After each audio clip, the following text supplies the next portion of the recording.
So good morning, everybody. My name is Adrienne Esposito. I'm the Executive Director of Citizens Campaign for the Environment. We really are, in fact, excited to have you all here. And we're excited that your schools and your teachers and all the students participated in this very important inaugural project of the Long Island Sound High School Student Summit. So we are going to hear today from all of you. And I have to say, we worked with many of you during the filming. The video will be out soon. I'm sure it'll be nominated for a global Academy Award documentary. But in meeting all of you and doing that documentary, whether it was myself or Maureen or Allie or Rob, we were really impressed. We thought you guys did such a great job, and believe me, we're not giving away accolades for free here. We really appreciate the thought that was put into this, the work that you guys did, and we really are excited to hear your brief but important presentations today. So what we're going to do is we'll get started. Danny, is the Congressman ready? I know he knows this meeting is happening, and I'm texting him, and I'll text you as soon as he logs on. Okay, thanks, Danny. And I thought we'd start out then by saying a few welcoming words also by our partners in this project. Rob DiGiovanni. Rob? Thank you, Adrienne, and thank you, everybody, for taking part in this project. And I think I really echo what Adrienne said. It was really interesting to see how much you students put into these projects, and how the information was really kind of got me thinking more and more about things that we should be doing. And I think that's the whole part of discovery, is you have a question and you move forward. With the Atlantic Marine Conservation Society, when I first started, and I've said this to some of the students, I still remember back in the 90s going to the Long Island Sound Study meeting up island, which is west of the island, on the island, and talking about these things. I was there with my mother, and she actually leaned over and said to me, "Do you understand what they're talking about?"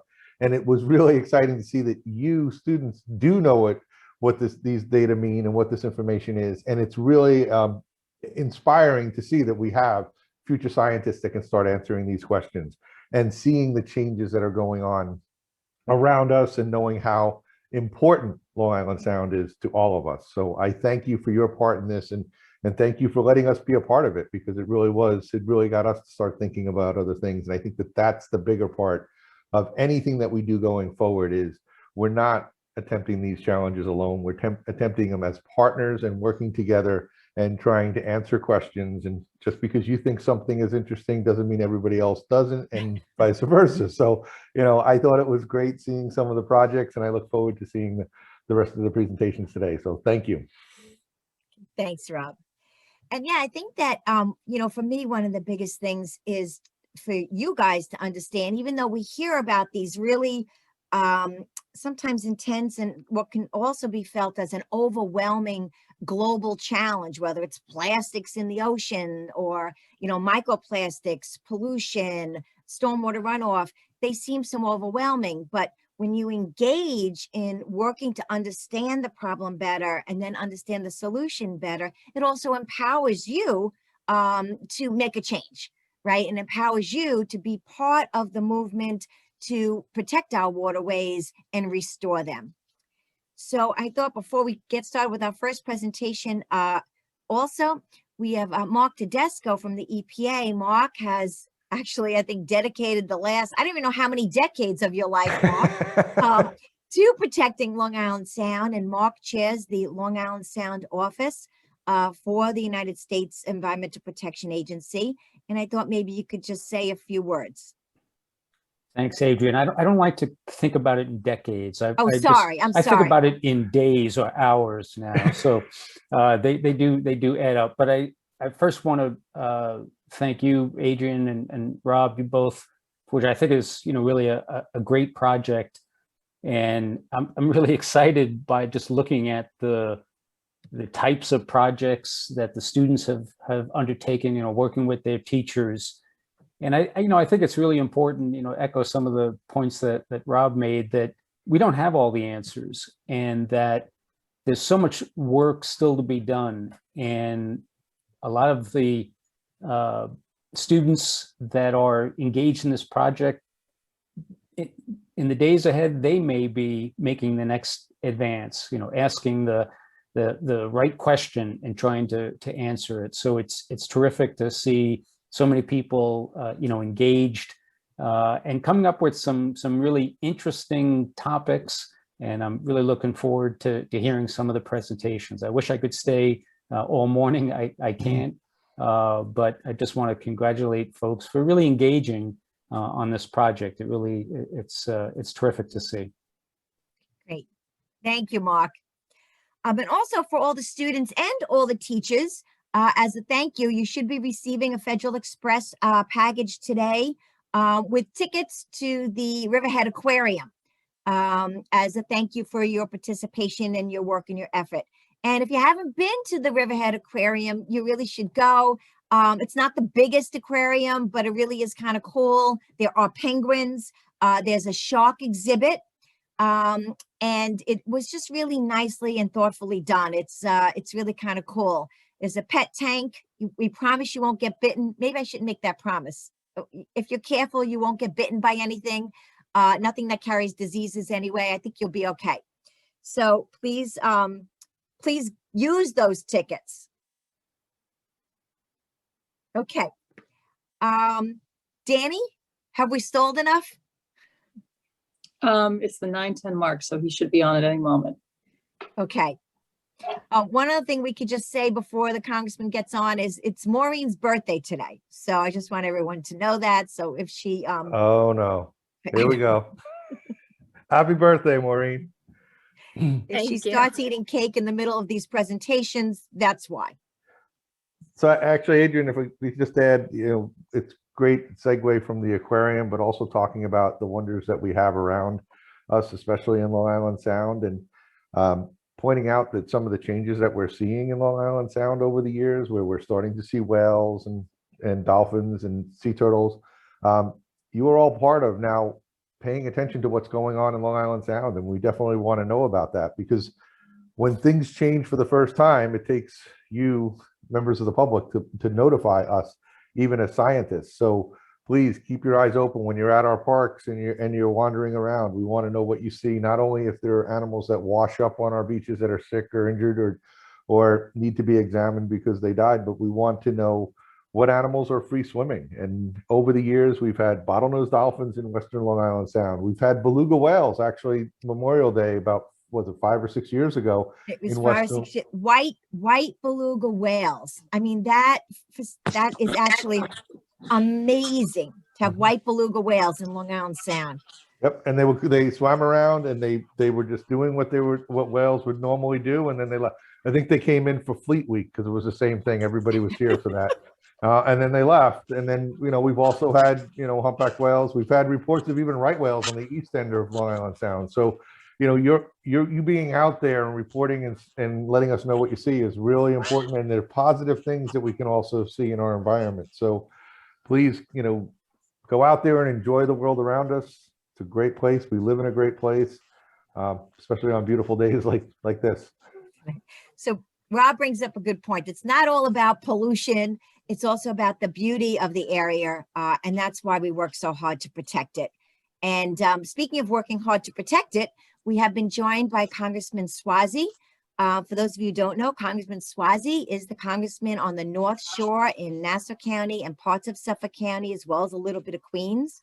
He's also chair of something called the Long Island Sound, or co-chair of something called the Long Island Sound Caucus, which means one part of the many parts of his job is to work to protect Long Island Sound. And I thought that would be great for the congressman to talk a little bit, to kick us off today before we begin with our first presentation from a group from Northport. So Congressman Suozzi, you have the floor.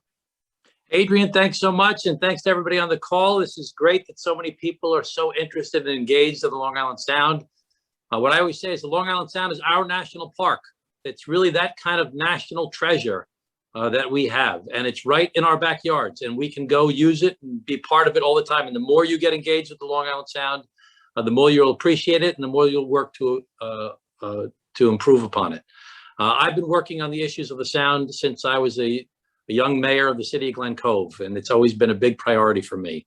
I grew up, fishing and swimming in the sound, and it's been a very, very big part of my life. I'm from Glen Cove, Long Island, and we're right on the water. And Glen Cove's just been a very, very big part of my life. And I now go, when I go for walks now, and I just look at the water quality, the reports don't always show the same thing as what you see with your eye. And it's just, the water is just incredibly clear compared to the way it's been historically. And I mean, I've actually been noticing like a bluishness to the water that I never noticed before. Don't when I get was younger. crazy, Congressman. No, I'm serious. I was at a Primal Beach the other day. I was like, I couldn't believe the clarity. Anyway, so listen, why the big issue? I did a conference 22 years ago, I guess it was, with that I hosted as the mayor of Glen Cove with the then mayor of Stamford, Connecticut. And then we did another conference a few years ago for the 20th anniversary. He was now the governor of Connecticut, and I was the congressman from the North Shore. And it was orchestrating both coasts for a better sound. And the idea was, how can we all work together with this common body of water? Everybody from Long Island, everybody from Brooklyn and Queens, everybody from Manhattan and the Bronx and Westchester, all the way up through Connecticut. How can we all work together to take care of this common body, this national treasure that we all enjoy? And we talked about what the big issues were. And, there are a lot of big issues. I mean, but the number one issue that always seems to emerge is nitrogen. And just very quickly, nitrogen is what makes things grow. It's basic science. It's what's in fertilizer. It's what's in my grandfather used to put horse manure on the tomato plants. It's what makes things grow. But nitrogen that goes into the Long Island Sound from sewage treatment plants. When I was mayor of Glen Cove 20 years ago, I cut the nitrogen from our sewage treatment plant by 50%, the first sewage treatment plant anywhere on the Long Island Sound. But nitrogen comes from human waste through the sewage treatment plants, goes out into the Long Island Sound where these sewage treatment plants go out. It comes from runoff, from fertilizer on people's lawns or animal waste. But fertilizer is a very, very big part of it. Farms up in Connecticut, draining into the river body that drains out into the Long Island Sound. That nitrogen causes the microscopic organisms in the Long Island Sound to grow. That's kind of what makes the sound brown looking, because it's so rich with life of nitrogen-rich microscopic organisms. Those things die. When they die, they sink to the bottom. When they sink to the bottom, they eat up oxygen as part of their decaying process. It's a natural process, but they eat up the oxygen. When they eat up the oxygen, that's what causes hypoxia, not enough oxygen. And that's what causes fish to die and whole bunch of other problems. So nitrogen is still the big, big issue. But now we got to worry about rising sea levels. We have to worry about plastics, which is a big problem all over the world. But it's certainly a problem for us on Long Island. And we have other things to worry about as well. But, it's important to look at when you're looking at these problems, which are the ones that are the most impactful. I always look at, when it comes to Long Island Sound, we've done a great job with our sewage treatment plants to reduce the nitrogen. We've done a better job with issues of stormwater runoff and runoff generally, but we still need to do better with fertilizers and things like that. But the big thing I'm concerned about most of all are the sewage treatment plants from New York City, because when those have overflows, and they're spending billions of dollars to try and improve them, but when they have overflows, that water goes out into the Long Island Sound in the western end, and it has an impact on that whole western side of the Long Island Sound because there's too much nitrogen. So nitrogen is still the big problem, but we have to worry about rising sea levels. We have to worry about plastics. We have to worry about a whole bunch of different things that you'll be hearing about in this conference. Anyway, it doesn't get solved like it is in the movies. You don't make a speech, everybody applauds, a band plays, dun, dun, dun, dun, dun, everybody goes marching out and it's all taken care of. It doesn't work that way. Sometimes this work takes years. It takes decades. It takes a lifetime. And I always like to tell a story, which Adrian has heard many times before. When I was younger, when my children were younger, we have 3 children, Caroline, Joseph, and Michael. The youngest is now 18. But when they were little kids, we went for a walk in a 200-acre nature preserve in our hometown called Wellwind Nature Preserve. And we were walking through the woods, and I saw a red-tailed hawk fly through the canopy of the trees. And I showed the kids, and we were like, look at that red-tailed hawk. Wow, look at that. Isn't that amazing? And we went down to the water, and we saw an osprey, and the osprey dove into the water and captured a fish and brought the fish up to its nest. It was like, wow, isn't that cool? And I thought to myself, I don't remember seeing those birds when I was a kid. Was that because I was a kid and I wasn't paying attention? Or was that because those birds weren't there? So I called up the Audubon Society and I said, listen, I just saw a red-tailed hawk and I saw an osprey and I don't remember seeing them when I was younger. Were they around when I was younger? I said, no, they weren't. they'd all been killed off by a pesticide called DDT. And it wasn't until a woman wrote a book called Silent Springs, Rachel Carson was her name, that was really the precursors to the environmental movement in the United States of America, where she exposed that DDT kills wildlife and it's bad for human beings. So they banned DDT. And those birds didn't come back in a couple of years or 5 years or 10 years, but after 20 years, 25 years, those birds started to come back. The Long Island Sound, it's so much better than it was 20 years ago, but we still have more work to do. These things don't just happen overnight. It requires commitment. But I promise you, whatever the problem is you face in our society or in your lives, if you stick with it and work on it, it will get better if you keep on working and pushing towards it. That's what Adrian's done. That's what the people on this call have done. That's what we hope you will do when it comes to our national treasure, our national park, the Long Island Sound. So thank you, everybody. Thanks for including me today, and have a great day. And I hope you learned a lot and are committed to the Long Island Sound. Thanks. Thank you, Congressman. Thank you, Danny. Appreciate it. Thank you. Thank you. All right. With no further fanfare, we're gonna commence. Okay, our first panel, or our first group, I should say, is going to be presenting on their water quality projects.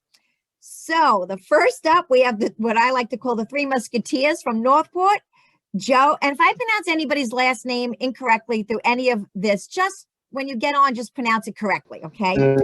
So we have Joe Canavan, Sam Everett, and Andrew Hunt. And they get, oh, and Adam. I'm sorry, I didn't. We have four. So we have the Four Musketeers. Sorry about that. So they're going to be talking about water Only quality two. Only two today. Only two. Can you hear me? Yeah. Yeah. Okay. All right. You're going to be presenting on your project for water quality monitoring. So you want to talk a little bit about that? Go. All right. Share our screen. Can they see? No, where to go? We can see you. All right. Share screen. And now you're gone. Hannah, do they have ability to share their screen? Yes, they do. Let me know if All you right. guys have a problem and we'll work to address So we're it. trying to share the screen now. Or not? It's always funny that sharing is the most difficult part. We weren't asking about your life experience, Rob, but Thanks, Adrian. Can they see well, it? there we go. Perfect. Yeah. Good job. All right. Yes, sir. Good. Can you guys hear us? Yes, we can hear you and we can see your slides. All right. Sure. I'm Andrew Kuhn, I'm Joe Canavan. and this is our Long Island Sound water quality comparison. We went to Crab Meadow in the Northport Basin.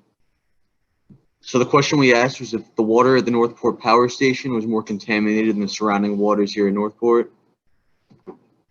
Our hypothesis was to test the environmental impact of the Northport Power Station on water quality and thermal pollution. The materials we used, we had a vernier temperature probe, a mercury testing kit, a vernier pH sensor, a vernier nitrate sensor, and an inflatable canoe. So we started with collecting water samples at both Crab Meadow and the Northport Basin, which is across from the power plant. We used our vernier sensor to take temperature of the water, and then we measured the pH with test strips and the vernier pH probe. Then we tested nitrogen, and we tested for the presence of mercury with test strips, and then we tested for phosphates. The two green dots were our test sites. The one on the lower left is the Northport Basin, and upper right is Crab Meadow Beach. So this is a picture of the power plant, which is the largest oil burning power plant on the East Coast. Here's the first slide of our data. We got temperature and phosphate concentration. There wasn't much of a change throughout, and same with pH. So this is our continued data. We have our mercury tests and our nitrate concentration. So here you can see that the mercury was well higher than Crab Meadow, but the nitrate hasn't changed too much. Our conclusion, we believe that there wasn't enough of a difference between the phosphates and the nitrogen and the pH, but there was a significant change in mercury concentrations. It can be really harmful to wildlife. It can damage ecosystems. and when consumed, it has serious effects. It's been proven that it can be damaging to the central nervous and neurological systems. And there's reports of birds that have mercury in their systems and they can't fly. It was important to conduct this experiment in order to further understand our environment and pave the way for future experiments. Our initial hypothesis may not have been entirely correct, but while working through this project, may have set a foundation for other students to perform similar studies. So things we can do in the future is we can take into account other factors that may have influenced our data, like water depth, and then we can also record a wider range of chemicals and select more areas to collect data from. Thank you for your time. Excellent. Thank you. Now, don't go anywhere, because what we're going to do is going to have each of the groups of students present, and then we're going to have our panel ask you some questions. Thank you, guys. Next up, Thank we you. have Ricardo and Roberto Lopez from Brentwood High School. They're going to be talking about restoration efforts in the Sunken Meadows Salt Marsh and the impacts for Long Island Sound for that. So Roberto and Ricardo.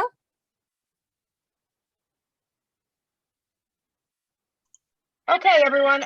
So Roberto and Ricardo are currently taking an AP exam, but they've recorded their presentation for you. In classic Zoom format, I will be pressing the play button. Thank you, Northport Group, for a wonderful presentation. We greatly enjoyed it over here. So here are virtually Roberto and Ricardo. Thank you. Hi, everyone. I'm Roberto Lopez, and I'm here today with my friend Ricardo Lopez. And I'm sorry that we unfortunately couldn't make today's meeting, but that didn't stop us from explaining the work we did here in Sunken Meadow. For my project here in Sunken Meadow State Park, I focused on the detrimental effect that Phragmites australis has on the beautiful salt marsh landscape that surrounds beautiful beaches here in Sunken Meadow. Now, many of you might not know what Phragmites australis is, but Phragmites australis is a non-native species here in the United States that came from Europe that outcompetes native vegetation in coastal wetlands, such as the beaches. Now, when this Phragmites die or shed their leaves, they contribute to rack accumulation, which is the buildup of dead vegetation, which you can see in the middle left picture. Now, this rack ultimately gets washed up in the salt marsh and smothers the native vegetation, leaving none to grow. Now, what I did with this rack in Sunken Meadow State Park was netted 3 areas of the salt marsh with rack, preventing the rack from leaving this crop. And I also netted 3 square areas of the salt marsh with rack recently removed, exposing the bare soil, which you can see in the lower left picture. The left box shows rack staying in its spot and not being removed, and the right box shows rack recently removed, exposing the bare soil. Now, the purpose of this was to see how detrimental this rack actually is in inhibiting native plant growth, and how long it would take for a native species such as Spartina alterniflora to grow back after this rack was recently removed versus with the rack left unremoved. Now, Tuna Carter will talk more about the restoration effort here at Sunken Meadow State Park that we did with Dr. Bella. Hi, I'm Ricardo Lopez, and the pictures you all see to the right reflect Dr. Bella's research team involvement in our community. With the restoration effort in 2019, we were able to transform a completely Phragmites invaded area of the salt marsh into a luscious green landscape by removing the Phragmites and replanting native salt marsh species. And ultimately, my project consists of studying 2 particular plots of salt marsh. One plot being a normal area of salt marsh that has maintained its native plant species, Spartina alterniflora, and the other plot being a restored area of salt marsh in which it was previously invaded by an invasive plant species, Phragmites australis, but later removed and restored with its native plant species, Spartina alterniflora. I plan to compare the nitrogen and carbon concentrations in the sediment of both the normal and restored plots of the salt marsh to ultimately determine if restoration efforts do indeed prove successful and is worth considering in other areas. Thank you guys for listening to our presentation, and have a good day. Thank you, everyone. There we go. Thank you, Rebecca. Appreciate it. I hope they do well in their AP exam. We do too. They're in there now. So hopefully they'll be joining us as they finish up. Okay. Chloe Graham from Rocky Point is up next. the effects of oxybenzone on photosynthesis. Here, you can explain this, Chloe. Where are you? Yeah, unfortunately, I'm virtual, so I'm not with my fellow Rocky Pointers, but I'll share my presentation. That's okay. We're just glad you're here.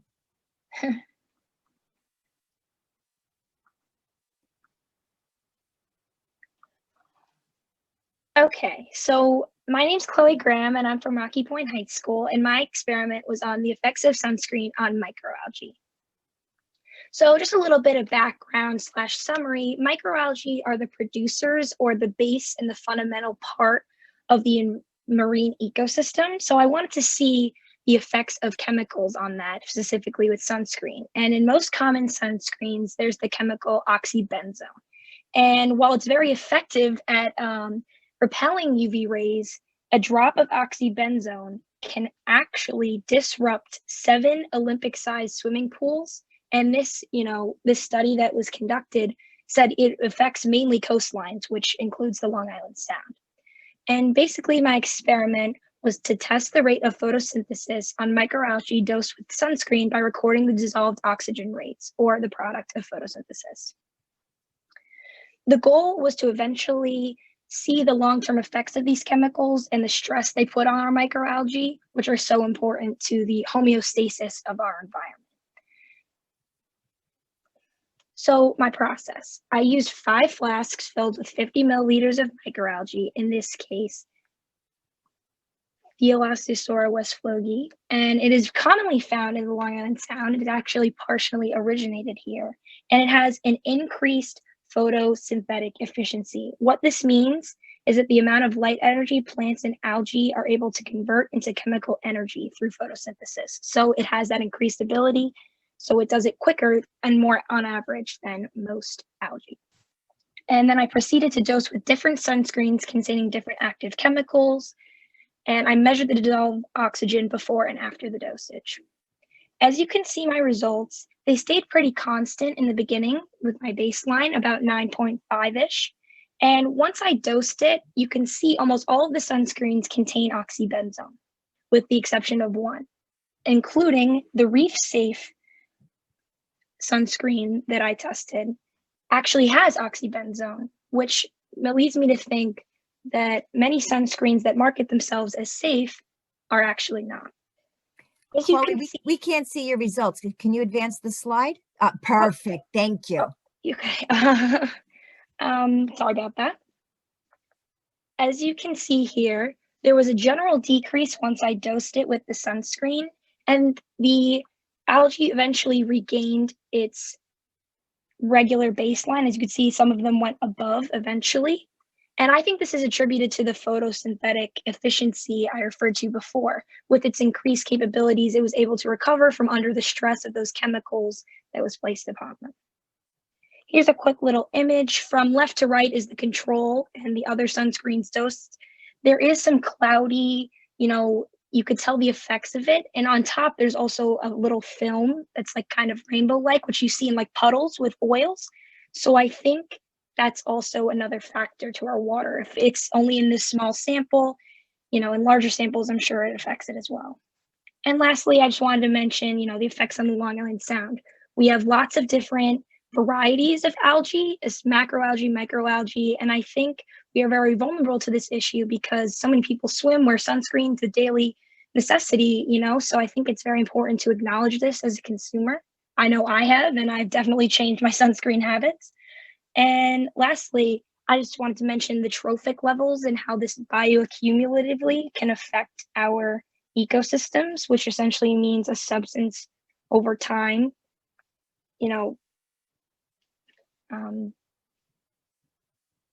accumulating these chemicals and the stress that is put under. So I think, this was an important issue, and I'm glad all of you are here to see it, and I thank you for your time. Thank you so much, Chloe. This was very innovative study. Appreciate it. Okay, last in this category, but not least, we're back to Brentwood. Joshua Castellanos, the impact of increased nitrogen loading on the saltgrass spartina. So, Joshua. You all can hear me, correct? Yes, we can. Okay, thank you. Let me just grab my presentation real quick. Okay, so hello everyone. I hope all of you are well. My name is Joshua Castellanos, a research student in Brentwood High School. Before I continue, I'd like to give a big shout out and thank you to Citizens Campaign for the Environment for hosting the first ever Long Island Sound Summit. It truthfully feels really great to be a part of this, and I'm happy with what my research team and I are currently doing for my local community. So today I'll be discussing the importance of the nitrogen loading and its effects on our local salt marshes. Before I begin on the information of my project, I want to first discuss some background. Salt marshes are coastal ecosystems that reside all around Long Island and provide major benefits. These benefits include protection from storms, erosion, immense nitrogen loading, also known as excess nutrients, and wave action. Fertilizer, the chemical substances you use to increase fertility for your lawns, contain chemicals named nitrogen and phosphorus. These chemicals have the capability of causing an algal bloom from eutrophication, which is an over-excessive amount of nitrogen in a body of water. Now that we discussed some background information, I want to discuss what I found in my research.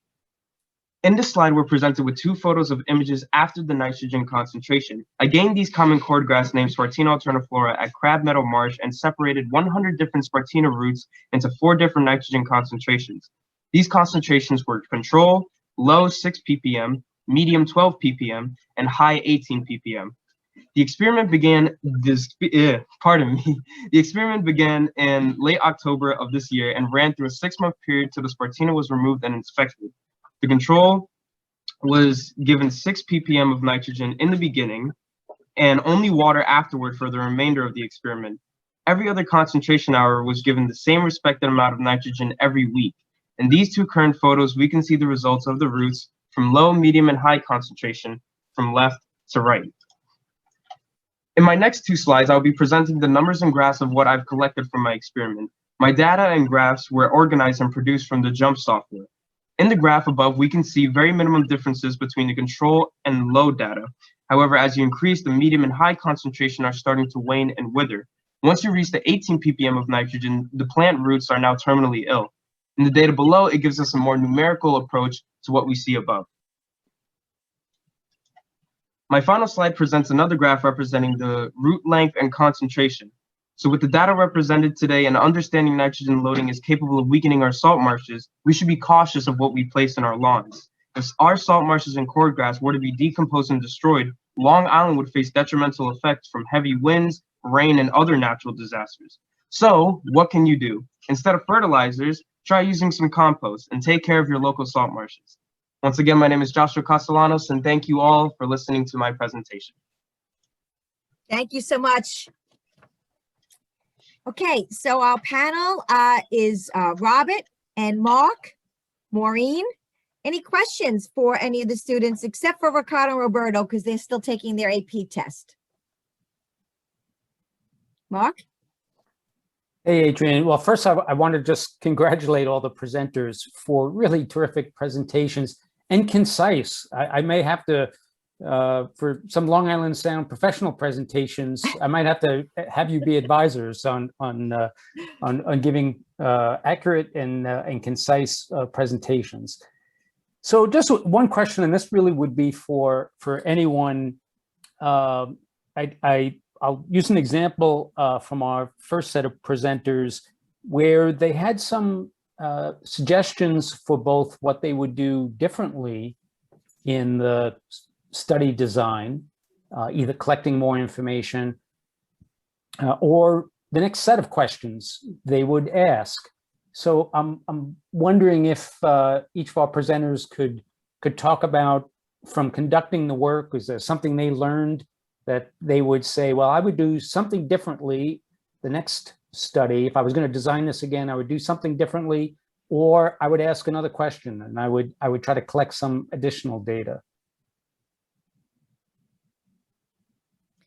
One thing we didn't take account for was the difference in the depth of the water between Crab Meadow and the smokestacks. It's significantly deeper at the smokestacks, so we assumed that it would be harder for sunlight to reach the bottom and for it to be warmer.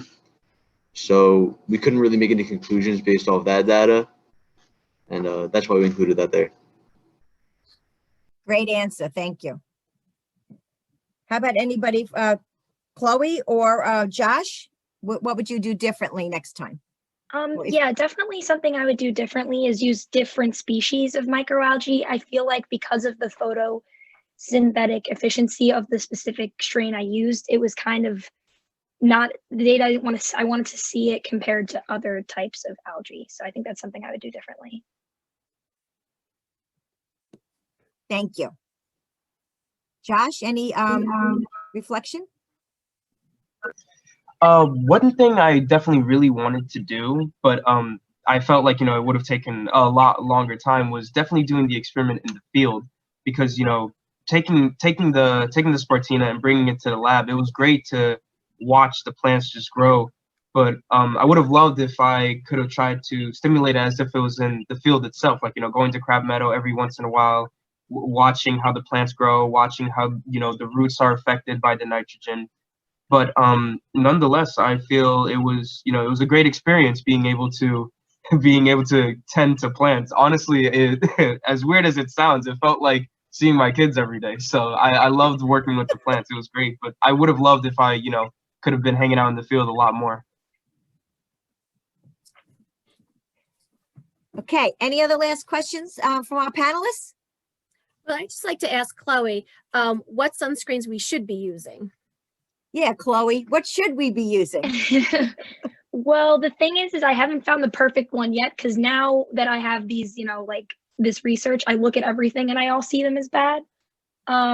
Personally, there's no like specific brands. What I look at is the active ingredients. So if I see that they don't have these harmful chemicals, I'll buy them.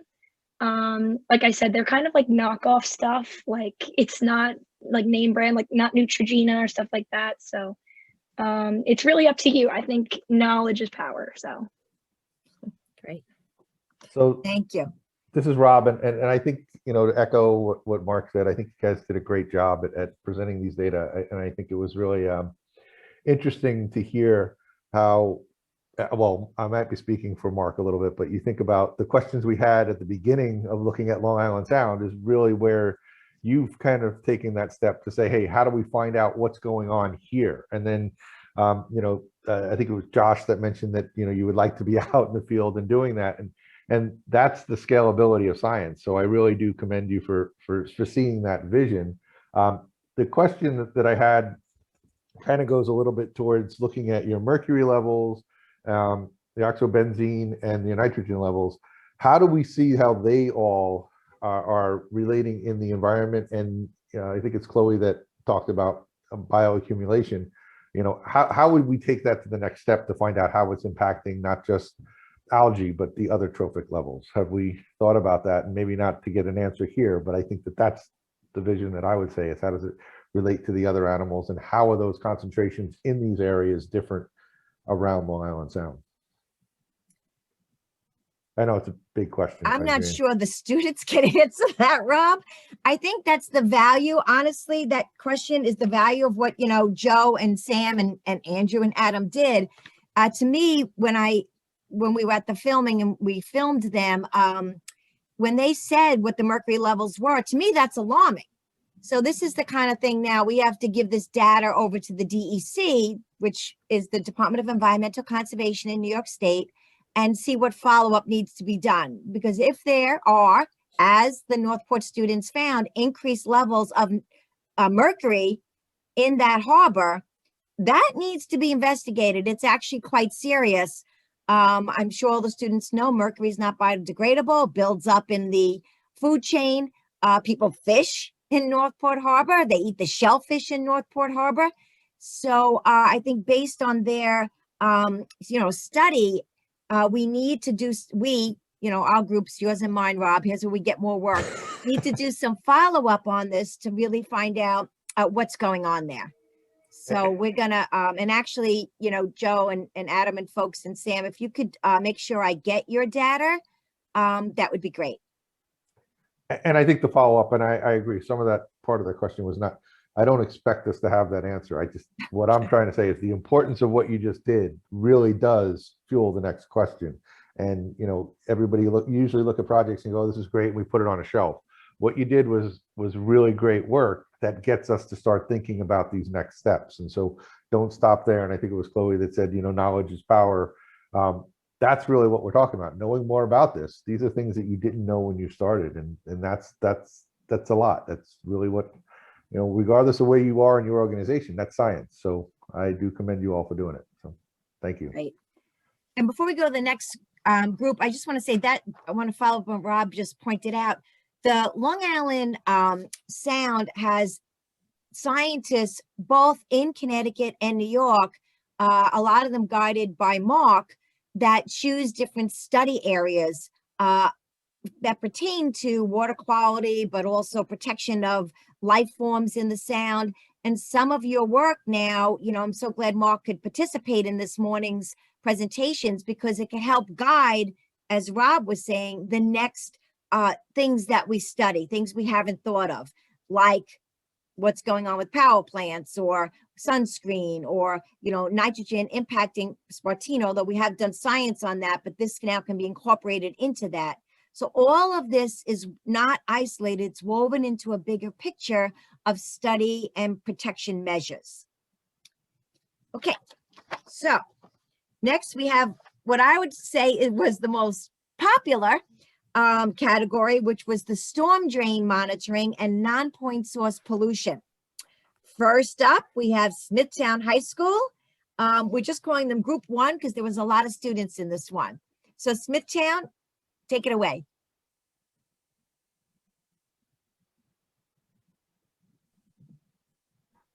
Kimberly? Okay, we're unmuting, sorry. Okay, We're sorry. putting our slides up and we're sharing our screen momentarily. Okay.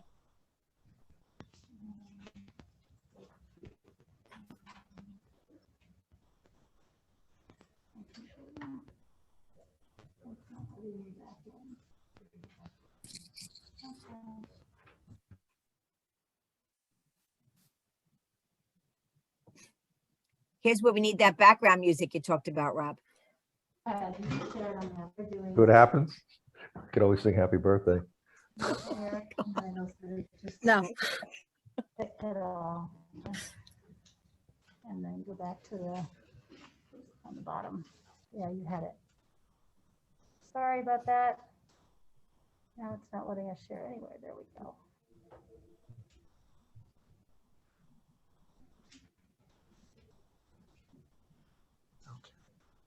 Are you able Perfect. to see our screen? Yes, we can see it. Okay, so we're going to go to the beginning of the presentation and hit present. Okay, that should do it. Okay. Hi, my Yes, name that is looks Nick. good. Except I don't know if you know this, but there's a cow in the picture. That's a bull. That's our mascot. Oh, it's a bull. Sorry. Okay. Hi, my name is Nick C., and I'd like to welcome you to the presentation of our storm drain project. Contributors will be helping you learn more about our project throughout the presentation.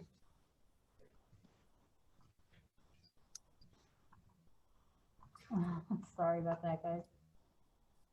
There. No, you can't control, just press. Here, you'll do the arrows. Okay, can you make it go back then? Yes. All right. Hello, my name is Sean. Goals of the Storm Drain Monitoring Photojournal Project.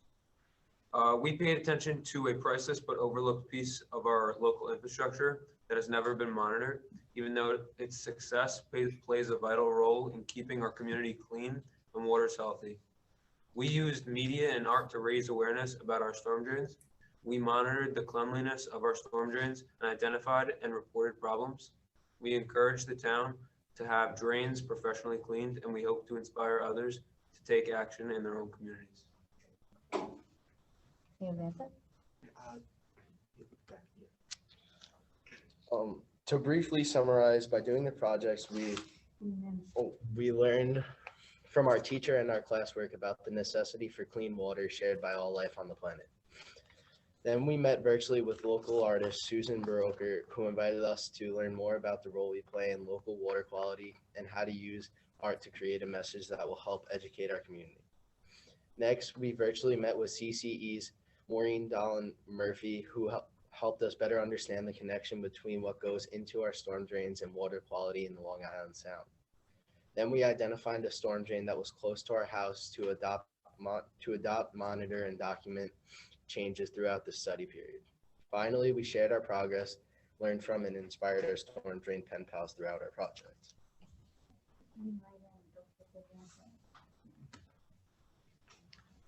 So the processes we used to help us actually do the project were in person and fully remote students selected a storm drain they could safely adopt and monitor that was close to their home or at school. Students took daily, weekly, or monthly photos or videos of our storm drains on our phones from January 17th to April 22nd. Students copied pictures from our phones and then pasted them into the slides to create a journal of how our storm drain changed over time. Some students cleaned debris, trash, or snow out of their storm drains. Others just monitored theirs. Here are some of the most interesting or unexpected things we found in and around our storm drains as we monitored them. Evidence that animals were using the storm drains: gloves, sticks, water bottles, masks, gum, rocks, and most commonly, leaves. Without further ado, we'd like to show you to the area where our storm drains were monitored, as shown by the blue line in this map. So I'll start by showing you my own storm drain. One of my biggest issues with my storm drain was the amount of sand, leaves, and debris that blocked the flow of the water trying to get into the storm drain. I also found things such as cigarettes and plastic bottles.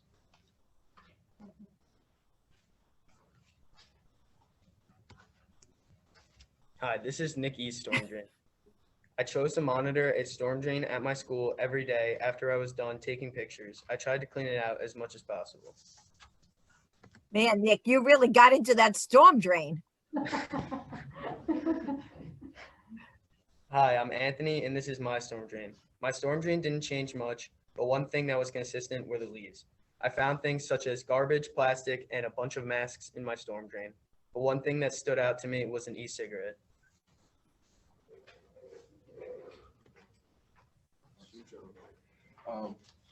Hi, I'm John, and this is my storm drain. Every time I monitored my storm drain, the main thing that I found was leaves, so I would try to clean every few days.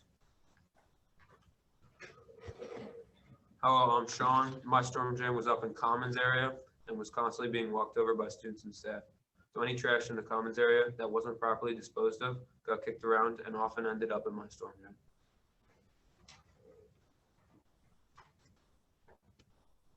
Hi, I'm Jessica, and as you can see, my storm drain was in a wooded area.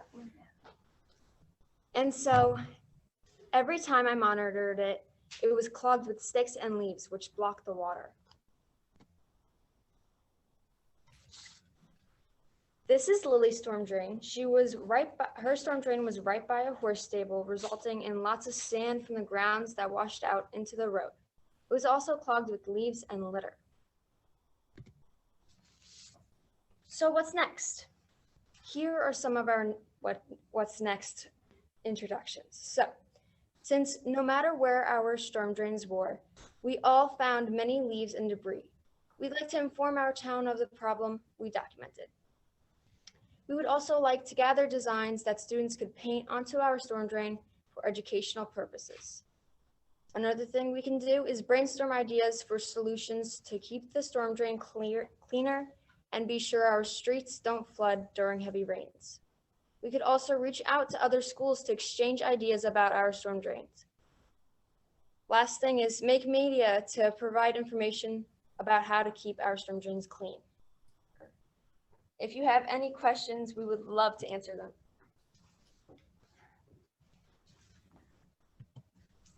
Thank you so much. We're going to do questions at the end of the panel, but great job, you guys. I love that you each adopted one storm drain and really literally got into it. So thank you. I'm trying. It's a won't go there. I'm trying. It keeps jumping around. Get it. There you go. Okay, next up, we're back to Northport High School.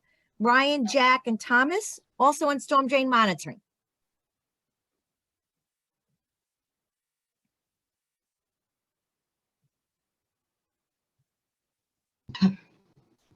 Hi. Hello. Hello. Oh, come on. No, Oh, no. no. Get it going. Ruining everything.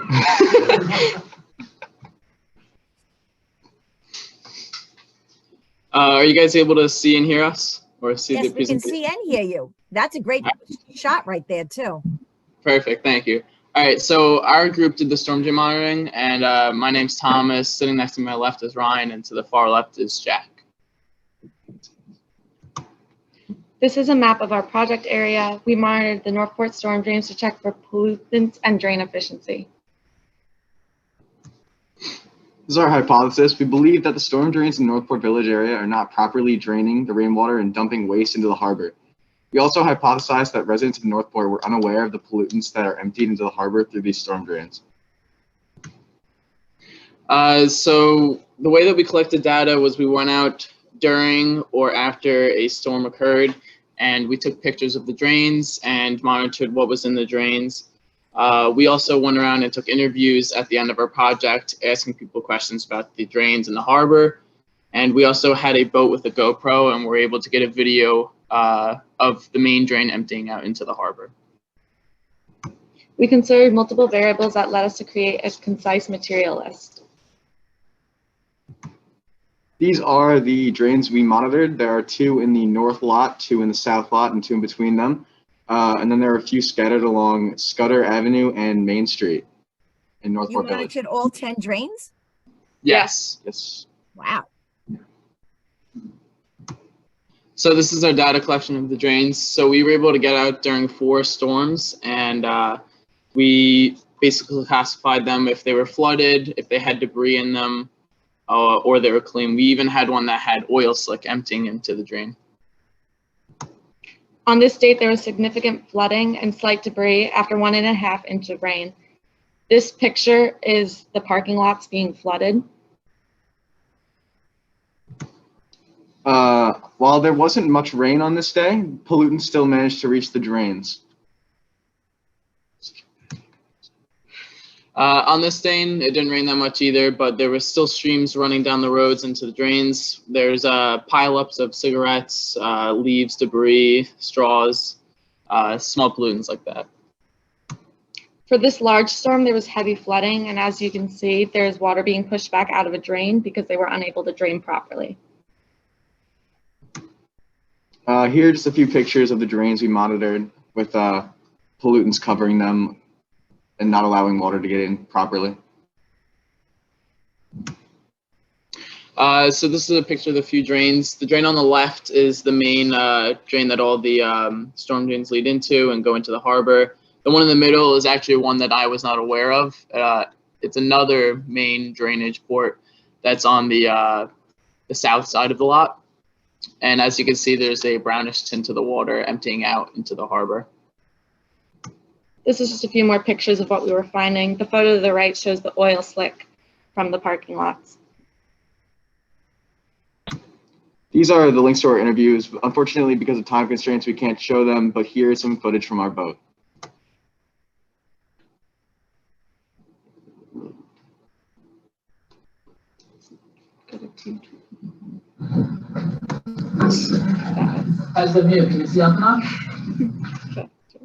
So we're just gonna skip ahead a little bit until the boat actually gets to the drain. Can you explain to everyone listening what you mean by boat? Yes. So we ordered on Amazon a remote control boat, and then we also got a GoPro for that. And we mounted the GoPro onto this boat, and we were able to use the boat to monitor the main storm drain that came out into the harbor. This GoPro was a Hero 7, so I was actually able to live stream the footage from the GoPro onto my phone so I could see what the boat was seeing.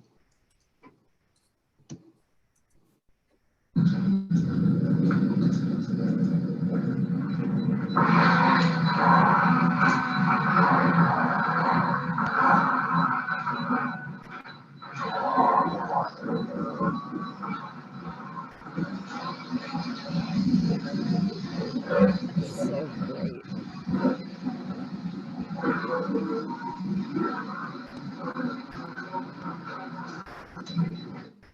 So we just sat around there for a little bit. We didn't see much come out, but as you can see, there were pollutants like debris, like leaves and other things like that coming out of the drain.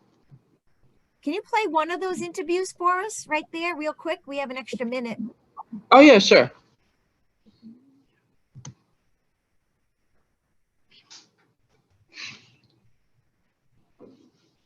Are you a Northwood resident? Yeah. Do you know where the drains of those leads are? No.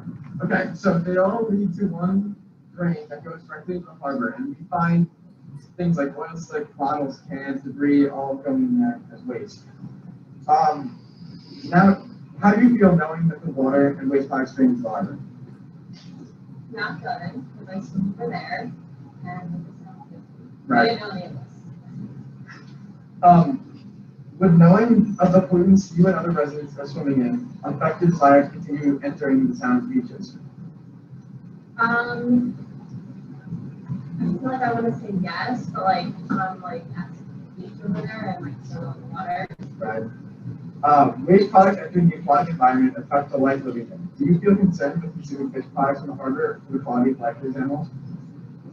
Yes, I didn't think about the animals in the water. Have you ever noticed flooding around past streets or parking lots? Yeah, I definitely was. Right. Would you view these floodings as a local problem or a possible safety concern? Yes. I thought I only see it in Northport Village, the flooding. Right. That's it. What did you just do? Did you click? Turn it on. Turn it on. You should have talked to her about pet waste. No, I'm just kidding. Yeah. So those are basically the same questions that we asked to multiple different groups of people. We had a few people from Northport High School that we interviewed. We interviewed a group of younger girls, and we interviewed a few adults. And so we did a little bit of research on the effects of fertilizer entering the harbor. So as the congressman was talking about earlier, during the springtime when people are laying fertilizers on the grass, obviously the rainwater will wash it all down into these drains, which leads straight into the harbor. So the excess nitrogen may introduce overstimulation of the growth of aquatic plants and algae. So the excessive growth can clot water intakes and use up dissolved oxygen as they decompose. Our action plan would be to create a better filtration system before the pollutants reach the harbor and establish a better cleaning routine to help drain efficiency. And that is our presentation. Thank you. Thank you so much. Appreciate it.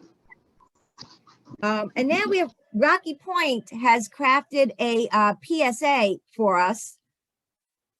Why is there a leg? There we go. And I love that these ideas are also different and also creative. So Rocky Point has a PSA on, and this goes right directly to public education.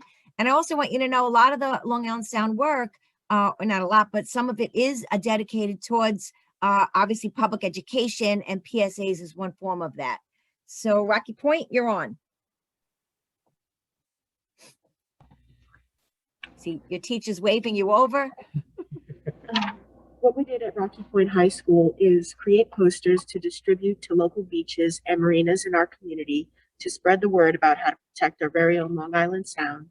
We also focused on 5 major topics that we thought were the biggest concern. Throughout our time today, you will see short clips presenting our posters and short PSAs for these 5 topics. The following topics are stormwater runoff, carbon emissions, keeping the sound clean, microplastics, and cold-stunned turtles. We want to make a clarification about carbon emissions. The pH level of the Long Island Sound is typically about 8 or slightly basic. During times of acidification, the pH in Long Island Sound can drop to below 7. Let's see if we can pull up this video.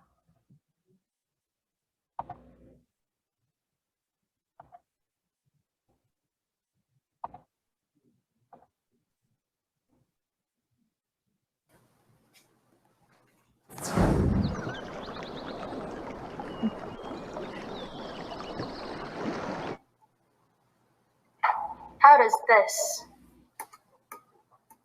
lead to this? It's nitrogen and phosphorus.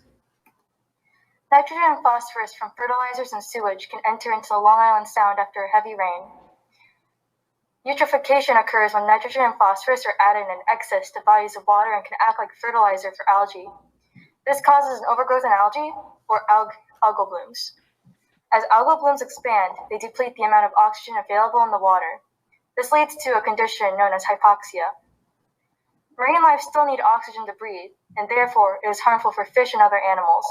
In addition, harmful algae blooms can be hazardous to people through tainted fish. So how do we prevent this? We can use low phosphorus or phosphorus-free fertilizers to limit algae growth. We can remember to check the forecast and not fertilize the lawn before the rainstorms. We can be more mindful about our actions.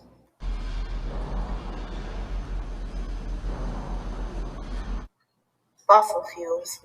During the Industrial Revolution, around 300 years ago, humans started burning lots of fossil fuels for energy. Fossil fuels like oil, coal, and natural gas release lots of carbon dioxide when they are burned. This additional carbon dioxide is released into our atmosphere, causing the extra heat to be retained, warming the earth. As CO2 enters the water, the pH decreases and the water becomes more acidic. Increasing acidity affects marine life that relies on a shell for protection. They have trouble making their shell, and their current shell becomes weaker.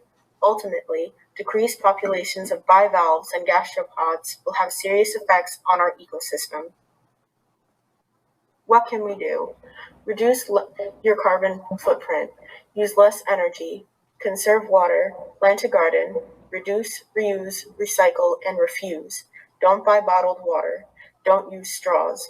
Bring your own reusable bags to stores, and you can walk and bike instead of riding in a car. The Long Island Sound is unsafe. The Long Island Sound is a tidal estuary spanning the coast of Connecticut and the North Shore of Long Island. It goes all the way from Block Island to the East River of New York. It's a big body of water. It's about 110 miles long. And as a resident of the North Shore, I primarily grew up going to the rocky beaches of the shore, and sometimes we get notices that the pH levels have become unsafe to swim in. And that's a very scary sight. Average pH in Long Island is about 5.4 to 7.2. Anything higher and lower can get unsafe, acid-like, and it shouldn't be a swimming condition for children, animals, or the ecosystem in general. It's killing our ecosystem.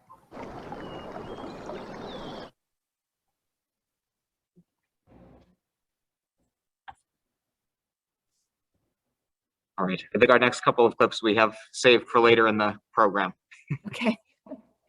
Can I just ask a quick question before we go on? The phrase reduce, reuse, recycle, and refuse. Did you guys come up with that last one, refuse? Or did you see it somewhere? Okay, I'll ask you. Rocky Point original. Okay, can I steal it? Can CC steal that? I'm going to be using it now. Okay, next. Back to Smithtown High School. Research group number 2, also on storm drains. Okay, we just unmuted and we're going to share our screen.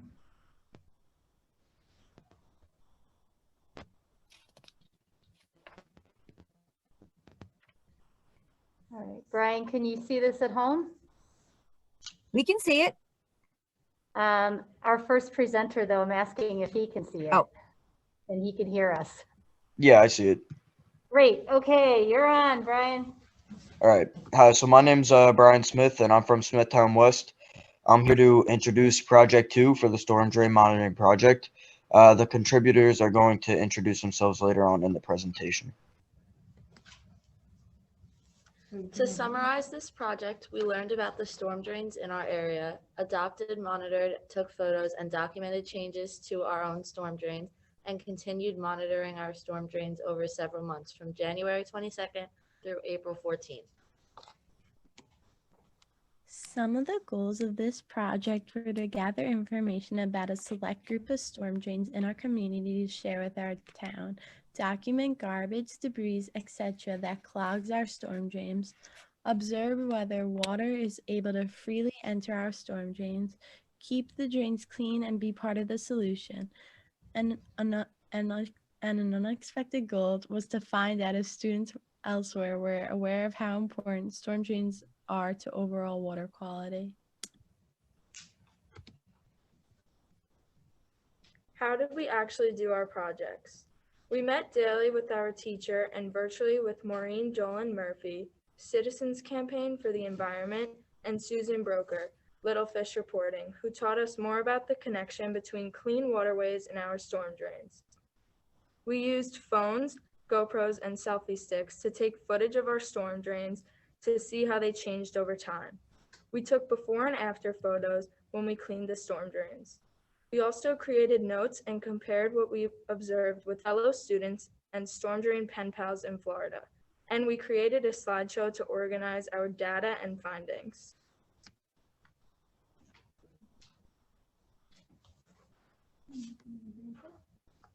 Hi, my name is Jaylene, and I wanted to show you this map.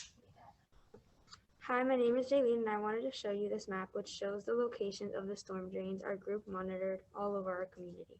And now to introduce our storm drains and the students who monitored them. So I'll go first. This is my storm drain. Most of the days I monitored my storm drain, it was very dry, but there were leaves always clogging it. I cleaned it up so that when it does rain, the street won't get flooded.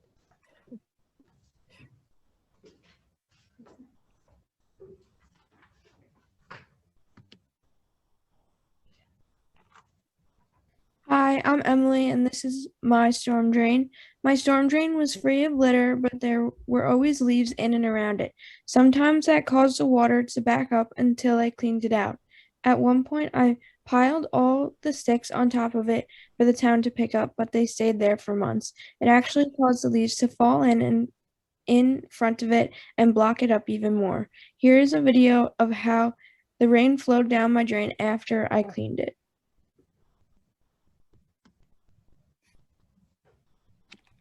Hi, I'm Emily, and this is my storm drain. My storm drain attracted wildlife around the mounds of sticks and leaves collected from the wind and the rain. On the nice days, I saw pollen seeds and dirt surrounding it. Hi, I'm Julia, and this is my storm drain. I always kept my storm drain clean, otherwise it would have been clogged with leaves, sticks, and dirt. Hi, I'm Ariana, and this is my storm drain. It was filled with many leaves, sticks, and cigarettes. The only thing that would end up in the storm drain after I cleaned it were leaves and sometimes sticks. After the first time I cleaned it out, it stayed pretty clean and open. Hi, I'm Devin, and this is my storm drain. My storm drain was always full of leaves, sticks, and seed pods from a maple tree above it. It was always filled with garbage and wrappers because it's right on a corner between two streets. Overall, it never had much trouble taking in the storm water, but I did clean off big sticks or garbage when I saw them.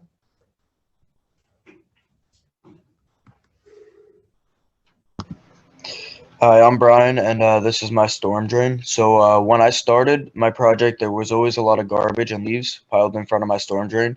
And if I had not cleaned it out, it would have resulted in the storm drain possibly becoming clogged or garbage going into the waterways, or maybe both.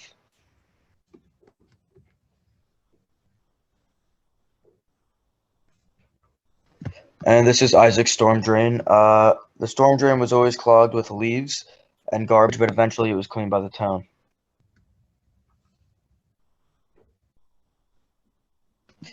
And this is Reese's storm drain. This storm drain was at the beginning of the year, and it was filled with leaves, sticks, dirt, and sand from the fall weather. And then the more recent picture, you could see it's much more clean and free from sticks and leaves. And she thinks that the town cleaned it, or if the rain swept it away. Hi, I'm Caitlin, and as you can see in the picture, I was able to keep my storm drain clean, otherwise it would have been clogged with leaves. And this is Courtney's. Her storm drain was always clean. The only thing that was ever around it were some leaves, slight pollen, and one piece of trash.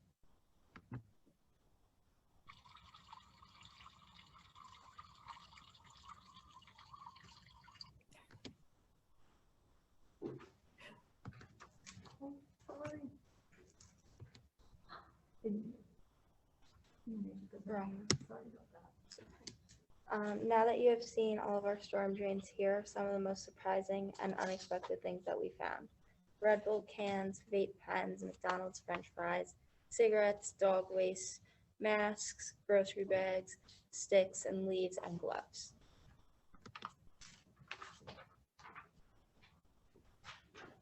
As a result of our projects, every one of us documented debris that could get into the Long Island Sound in our storm drains. We would like to help prevent this. Here are some ideas we had. Keep volunteering and encouraging our community and the town to help maintain our storm drains. Work with fellow students and Miss Williams, our art teacher, partner, Mr. Needles, and artist Susan Broker to create art over our storm drains so that people will recognize how important they are to our overall water quality. And brainstorm with the experts to learn more about solutions towns have come up with to keep storm drains clean. Can we engineer a solution? Can we share it with other towns, our storm drain pen pals?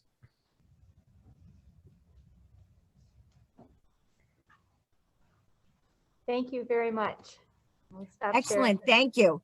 And honestly, I think you guys should send the town of Smithtown a bill for all of your services in cleaning out those storm drains. You probably could do a little school fundraiser on that, frankly. Those are probably the cleanest storm drains in the history of the town of Smithtown. Okay. Last in this group, but again, not least, we have Joshua and Juan. Theirs is entitled The Future of Long Island Sound. What can we do? I can't wait to hear the answer to that. Joshua and Juan? Oh, from Brentwood. Oh, yes, I'm here. Sadly, again, Juan is also taking an AP test. So I'm here to present the video that we did. So before I'd like to start, once again, thank you, Citizen Campaign of the for the Environment. We made this video specifically for you guys, and we appreciate all that you do. And we thank you for the motivation to be successful stewards of the environment. And with that being said, I'd like to play our video. Real quick, you guys can hear the music, correct? No audio? No. Let me make sure that the audio is playing. Sorry. But when you share the screen, you got to make sure you say share audio. I believe Dr. Grella might play our video. So sorry for the little short delay. That's okay, no problem.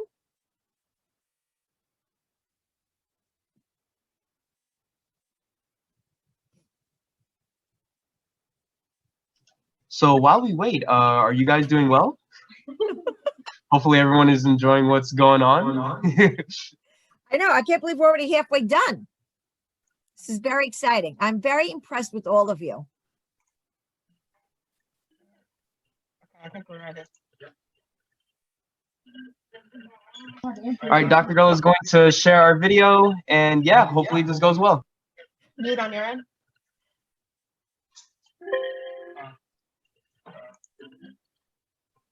More than 21 million people live within 50 miles of Long Island Sound shores.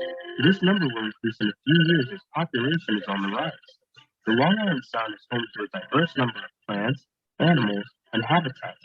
The Sound is an estuary of national importance as it provides habitat for wildlife and income to many economies. The Long Island Sound provides habitat for 4 species of sea turtle, many species of fish, as well as the salt marsh and eelgrass meadows that are among the most biologically productive places on the planet. There are many ways to protect the Sound, and these methods range from curbing usage of herbicides and pesticides around the home to thinking of novel solutions to protecting this valuable resource. Take, for example, what the village of Northport is doing for its harbor. Farming should have helped. We now turn to Northport's village trustee for an overview of Northport's Sugar Kelp Farm. Cornell Cooperative Extension has implemented a pilot program here in Northport Harbor. The pilot program consists of seeding kelp that we've monitored. So in January, we went out and we strung a polyline. And on that polyline was a seeded nylon line that was strewn through with tiny kelp seeds. Here in Northport Harbor, we're in the bottom of the valley, and all the runoff from the neighboring streets and towns all the way from Centerport to East Northport, it all funnels down to the harbor. And unfortunately, not all of the fertilizers and whatnot that's used on lawns gets filtered out. So eventually it does end up here in the harbor. The nitrogen, feeds the algae, and obviously it's not good for the harbor. Kelp is a good product for us to clean out the harbor. It takes all the bad stuff, the nitrogen, carbon dioxide out of the water, and oxygen, mainly oxygen.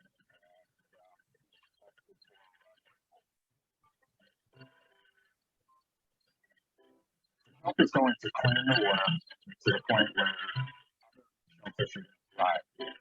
We'd like to thank Mr. Weber for that incredible overview of the village's efforts. Help improve water quality through ecosystem services such as nutrient bioextraction, also known as marine nutrients. Seaweed can store nutrients such as nitrogen and phosphorus within its tissue.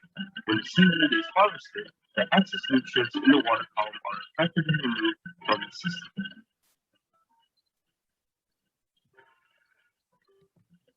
Nutrient pollution has substantial impacts on our harbor and sounds. Thanks, Mr. Weber, for sharing a real-life example of saving the sound and showing us how kelp farms are an integral part of saving the marine environment. In the meantime, do your part. Think about what you put in drains in on your lawn. More importantly, get out into nature and become a steward of the environment.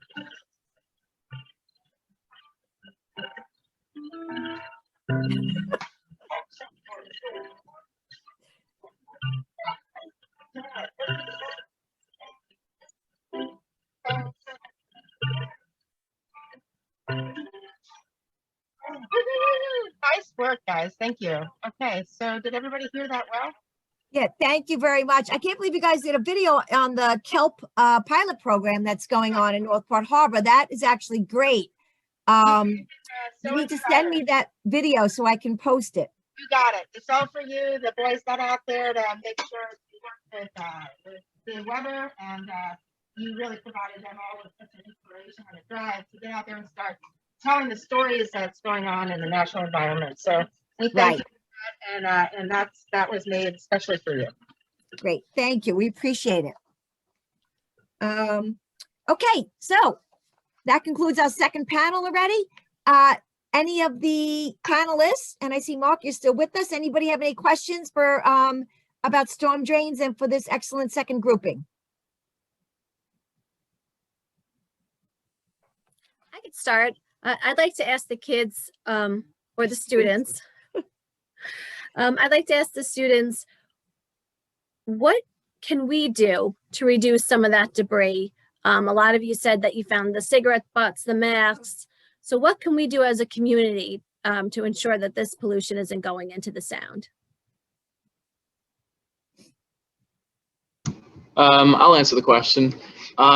So as far as the natural pollutants such as leaves, sticks, and that stuff, we could do better work on yard cleanups and don't leave our leaves out in our yard because that's how they end up in the drains, obviously. And as far as the pollutants such as like cigarette butts, straws, obviously, and masks, we got to be better in disposing of our waste properly in the town's garbage pails. Exactly, just be more mindful. You know, it also makes me think, this is just a general discussion, you know, the towns really and villages have stopped their maintenance on these storm drains. And your documentation of all the storm drains getting filled up is an argument to continue the maintenance on the storm drains, because it's valuable and it's necessary. Not only does it prevent pollution, but it also prevents flooding when you're maintaining those storm drains regularly. Any other questions? Mark, did you have one? I see you unmuted. I did. Yes. Go ahead, Rob. Go ahead, You go Mark. first, and then I'll go after you. Okay. Well, first of all, I think this was great and really brought a lot of attention to how much we don't take care of our storm drains. So I thought that was really interesting to see that. You know, you think about how, and I know that this is all you going out, but it probably wasn't as much effort to keep them clean once you started to keep them clean. I was wondering, have you looked at how much debris that was going in there from cigarette butts and things, and kind of monitoring that to try and give an idea of how much is going forward as a future thought, because that's no pun intended, it's a catch basin for your debris, but we know that it's, at least if we could stop it getting there.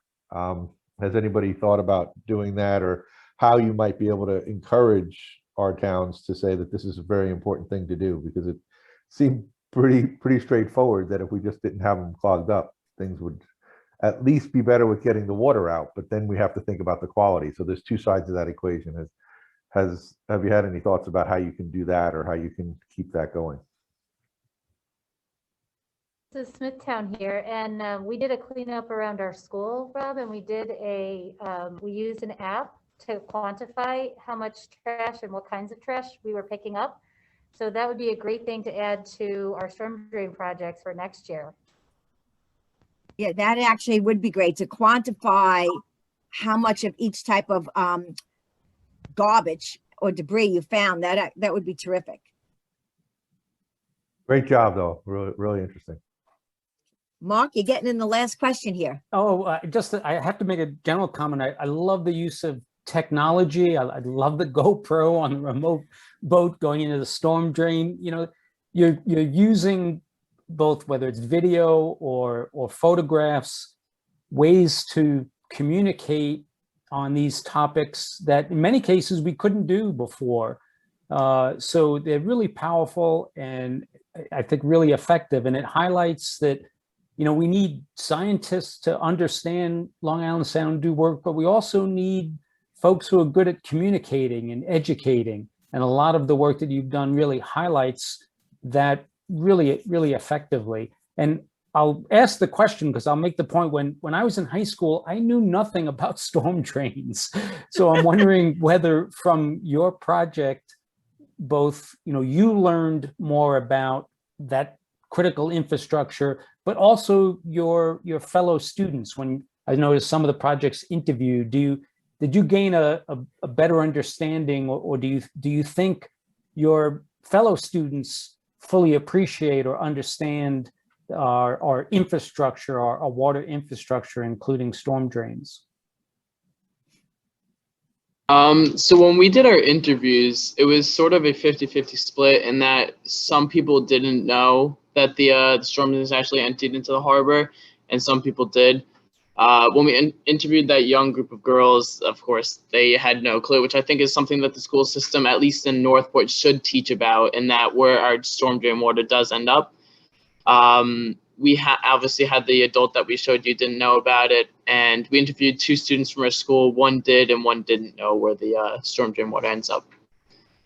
Personally, growing up in Northport, I did know about that, where the storm drains led to, because obviously you have that huge pipe. Yeah. Contrasting him, I had no idea where the storm drains went to, and I didn't understand until the boat footage that there was no like filter to monitor what actually went in. I figured there was something like trapping the garbage, but no, it just all goes into the water.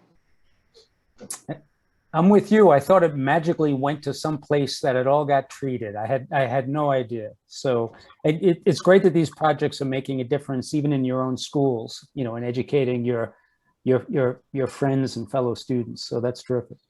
So we had friends in Florida that didn't even know they had storm drains around their school until we mentioned it to them. And then they figured out that all of the water and the stuff goes directly to the alligators and to all of the animals that leads directly to the shore. It was hard to see it in our slides, but they actually sent us a picture of the end of their storm drain, and there was an alligator in there. That was impressive, just as impressed as they were by our snow pictures. That beats our raccoons. Well, and a picture's worth 1,000 words, right? So all of these great pictures that you guys took and the videos that you took, it really drives the point home that whatever we put on the ground, it's washing into these storm drains and it's polluting our own waterways. Or we could say it in a rhyme. Whatever we put on the ground goes into the sound. I don't think I think I heard that before. Okay.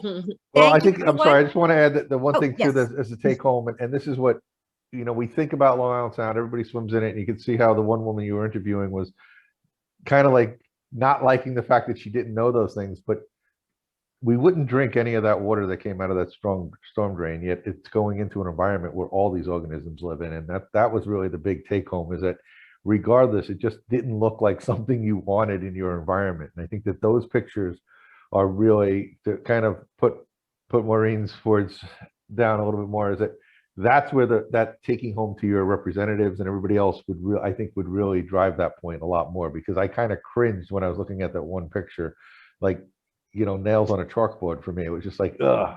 And I think that that's going to drive those things home. Thank you. Okay, we're going to move on to our plastic pollution group. And everyone's favorite topic. Okay, let's hear from Brentwood High School. We have Kimberly Alvarez. What's going on in the marsh? A survey of plastic pollution in the Crab Meadow Salt Marsh.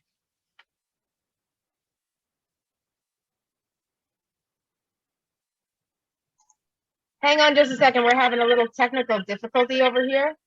Okay, you want me to do the Rocky Point first? Yeah, if Rocky Point's okay with that, that would be swell.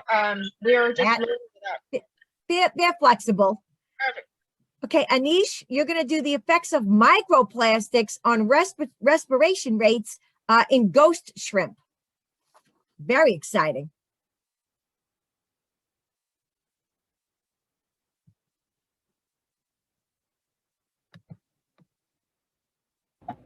There we go. The video.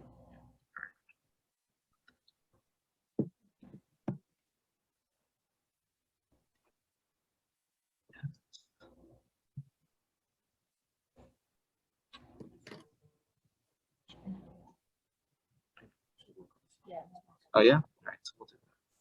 Share sound.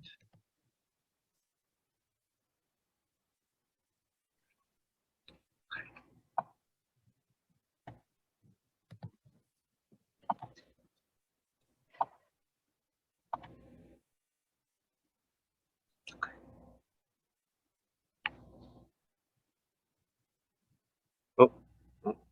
Back a little bit. Hello, everyone. My name is Anish Deshpande. My project today is on the effects of microplastic on crustaceans. That did not work. Hold on.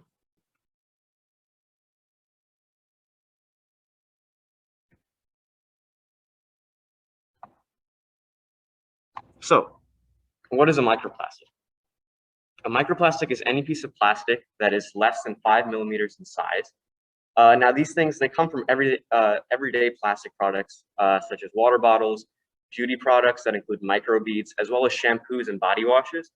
And they're in essentially every other plastic product that you can think of, because they break down over time. So I didn't actually know this statistic, but when I heard it, it was quite startling. The average person consumes roughly the weight of a credit card in microplastics each week, which is it's about 5 grams, so it's a lot.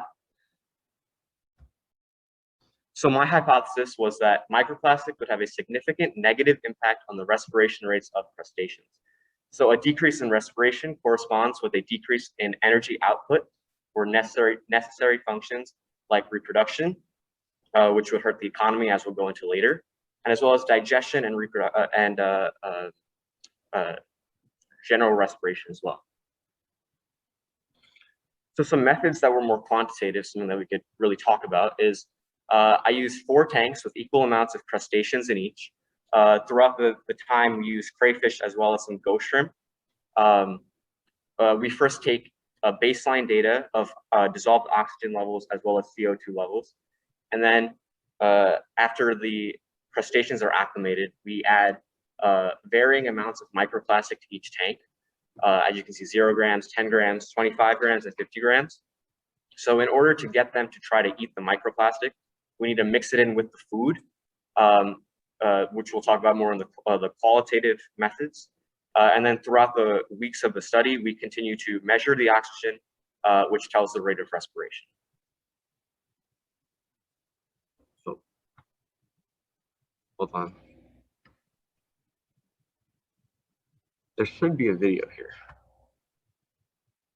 Fortunately, it is not working. Okay, I see. There we go.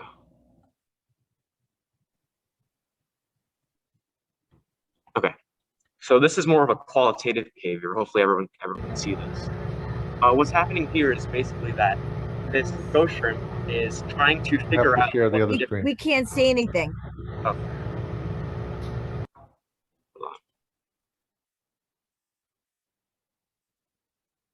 I don't know. You just have to change the screen view for us.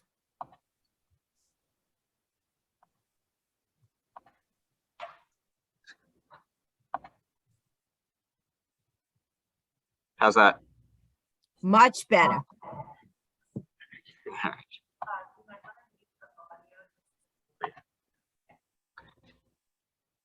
All right, so this is more of a qualitative method.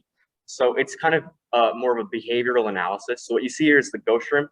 It's trying to decipher between what's actually food and what's microplastics. So those little blue pellets that it's picking up, those are the microplastics that we introduce.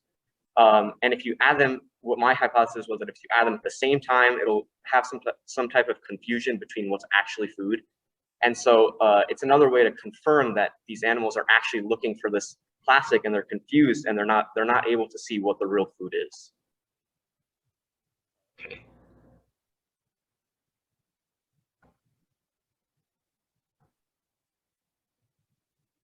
Let me get back to the first one.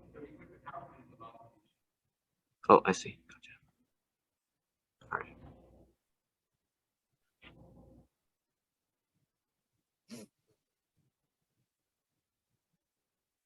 Okay, so some prospective results. So based on past research by many sources, it has been shown that microplastics are responsible for higher mortality rates, slower and less reproduction, and wasted energy expenditure. So specifically to the Long Island Sound, the human health impact is very large here.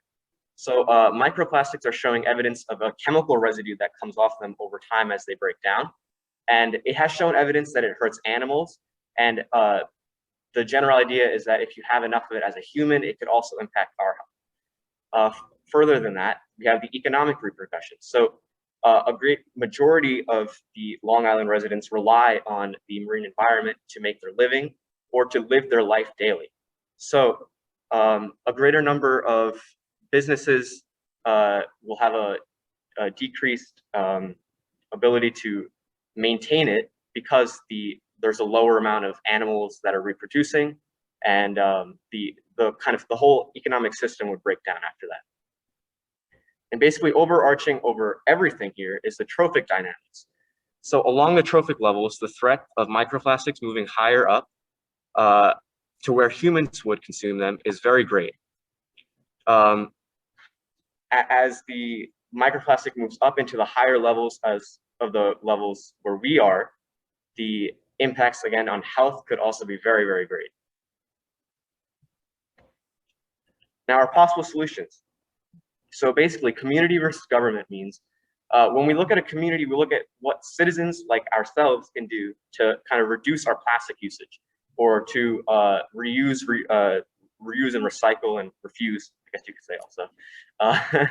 And then we could also look at government. So how can we legislate some way to regulate companies from using less plastic in their daily usage?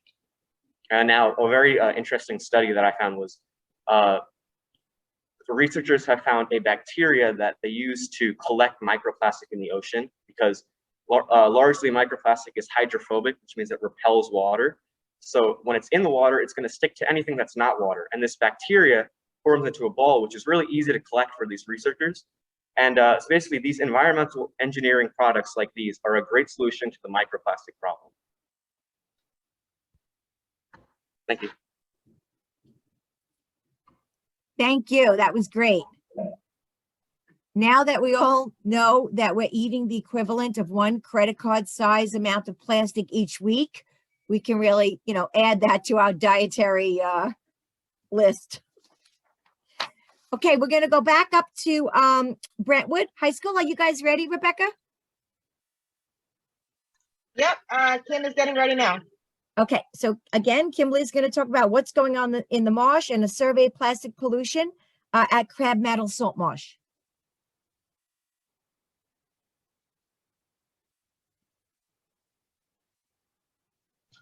Hey, you are now entering the toilet. Oh my, okay, I'm sorry about that. All right. Before anything, first, I'd like to give a big thanks to the Citizen Campaign for the Environment for hosting the first ever Long Island Sound Summit. My project focuses on the Crab Meadow Salt Marsh located at Northport, New York, which is connected to the Long Island Sound. For this study, I assessed the types of plastic found adjacent to the golf course. A 100-meter transect was conducted in the fall in which I collected plastic within a 1-meter quadrant of plastic and rack. Rack is the remains of salt marsh plants, and I sorted their types in the lab. My results indicate that the most dominant plastic found is PP5, which is also known as polypropylene, followed by HDPE. All plastic was weighed in the lab, and PP5 was the most dominant, considering it weighed more than 180 grams. Polypropylene is known as a sturdy texture of plastic, which is found in Tupperware, syrup bottles, medicine bottles, and yogurt containers. HDPE, which is a high-density polyethylene, is one of the common plastic types. It's found in children's toys, yogurt cups, and shampoo bottles. Additional studies will be performed in mid-marsh and low marsh to assess if similar types of plastic are found. With that being said, I'd also like to mention in Australia, they have established storm drain nets, which have caught 815 pounds in just the span of 4 months, which is why I'd like to implement this for Long Island. If Australia could prevent 815 pounds of debris, I would love to see the impact we could do. Thank you for your time.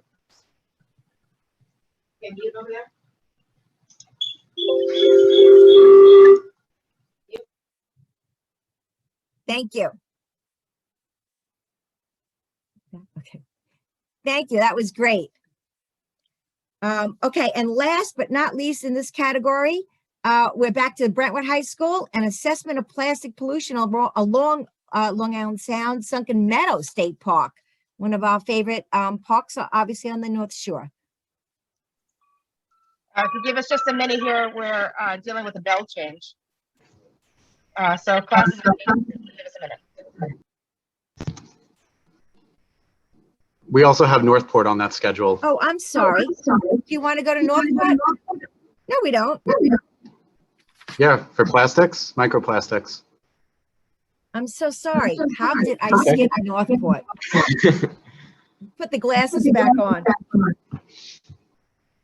Northport, do you want to go? Are you guys ready, We can go. Northport? We'll have you go first. We're ready. Okay, thank you. So we have Lindsay, Chloe, Ryan, and Daniel. Microplastics in Northport Harbor. Should we turn on our camera too, or just? You don't have to. Okay.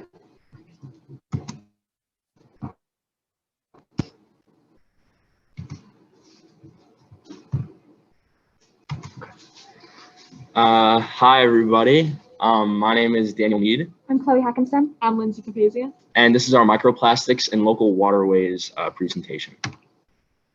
So the location in which we choose to collect the water samples were at Northport Harbor and Scudder Beach, two connected bodies of water.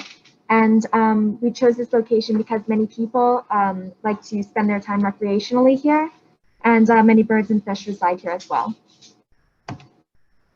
The process of collecting and filtering the water samples were using a vacuum pump connected to a separate apparatus with filter paper to separate the water and plastic particles. We change the filter paper every 300 milliliters of water. The next step after filtration was putting the sample under a microscope along with the UV light in order to see the microplastics that we collected in the water. So under the microscope on the left, well, without the microscope, is what like a plastic fiber would look like. And then all the way to the right is what it looks like magnified. And in the middle is like what a piece of foam would look like under the microscope with the UV light. And here I've circled where the microplastics are, so we really had to look for them. This is under, I believe, 30 times magnification. But a lot of the times the plastics will glow, which are a sign that they are the plastics in the sample. And here that is again. I did one uncircled just so you can kind of see that it's a specific thing they were looking for, and then I circled where the plastics were again. And to the left, you can see what the sample looks like without the UV light. And then over to the right, you can see what it looks like with the UV light. And as you can see a lot of the fibers and microplastics that we collected in the samples. So the total amount of microplastics found is 699 microplastics and 4,800 milliliters of water, which is around 43.7 microplastics per sample. 205 particles, total averaging around 12.8 per 300 milliliters, and 494 fibers, averaging around 30.875 fibers per 300 milliliters. The Long Island Sound is around 18 trillion gallons, which is 68 quadrillion milliliters. So if we use our numbers to estimate, we should have roughly 9.9 trillion microplastics in the Sound. Microplastics in our oceans outnumber the stars in the galaxy by 500 times. The fishing industry uses a lot of fishing lines, and the amount that they use is enough to wrap the Earth 500 times every single day. Fishing gear makes up around half of buoyant plastic in the Great Pacific Garbage Patch. They don't go away, they just break down into smaller and smaller pieces, and these microplastics are eaten by our fish, which we eat as well, which is affecting everybody. Nestle and Coke want to increase their plastic production by double, but this would significantly impact our environment more than plastics already are. Scientists have estimated that Americans consume up to 52,000 microplastics particles each year, but the consequences for human health are unknown. So some solutions, because we all, want to help. We want to lessen the, environmental impact that the microplastics are causing. A good start to this is cutting down on plastics entirely. What you buy is the equivalent of like your vote. So if you're buying more plastic, you're voting for more production of it. And there are wonderful substitutes for plenty of plastic materials such as corn, paper, or bamboo. Another good thing to do is to just participate in beach cleanups in your community. It's a great way to help out. And while getting the water samples, we came across a ton of garbage that we decided to pick up because we couldn't just ignore it. And this is actually one of the reasons why there's so many microplastics in the water. And I think that we could cut down significantly if we, every time we went to the beach, just pick up some garbage while you're there. So these are some larger scale solutions that are beyond the individual themselves. So Dutch inventor Boyant Slat, he invented a floating apparatus in smaller waterways which went into oceans to collect particles before they got to the oceans. And then the Ocean Voyages Institute recently has collected 103 tons of plastic from the ocean and the Pacific Garbage Patch in particular. And then 18-year-old Irish scientist Fionn Fiera, he invented a liquid that was actually inspired by jet fuel used by NASA, and it attracts microplastic particles. And then a membrane process is also a good process for filtering water in wastewater treatment. And then I thought it's interesting that before that we could use better filtration in our storm drains, and also cutting down fish would also be beneficial. Thank you guys for listening to our project. Thank you. That was great. And I just want you guys to know, to the best of my knowledge, that is the first comprehensive study on microplastics in Northport Harbor. So I'm going to circle back with your teachers about how we can use that, and frankly, put it out there a little bit and get some notice about it. So thank you. And I'm sorry, I almost skipped you. Sorry, James. Okay, so now we are going to go to Brentwood High School. An assessment of plastic pollution along Long Island Sound Sunken Meadow State Park, and then to Rocky Point's PSA.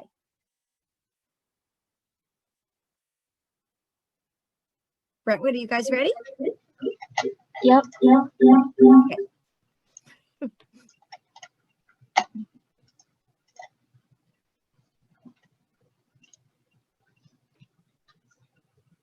So my project focused on assessing plastic pollution along the Long Island Sound Sunken Meadow State Park beach. The main question that I sought to answer here is, to what extent are our shorelines polluted, and what's the main source of plastic found in our beaches? And the purpose of my specific project was to analyze the effect of plastic pollution on our coastal ecosystems by categorizing and quantifying plastic debris along Sunken Meadow State Park. Then, based on this information, I'll later propose a novel mitigation method to sustainably degrade plastic using bioorganisms. The way the study was conducted was I used a metric tape measure to perform 100-meter sampling along the dunes on the eastern and western zones of the Sunken Meadow State Park. So here I had one 100-meter transect at the dune low tide transect, and then the dune high tide transect. Here, replication took place 100 meters away from the original sampling area in each zone, just to make sure that we had a good amount of samples of plastic. All visible pieces of plastic were collected along these transects, and their respective positions along the tape measure were recorded. This plastic was then placed into labeled bags for further analysis to perform density tests so that we can determine what type of plastic was found most abundant. This test was performed using just normal water and buckets. This plastic right here that floated, this is the low density plastic, and then the one that sunk was the high density plastic.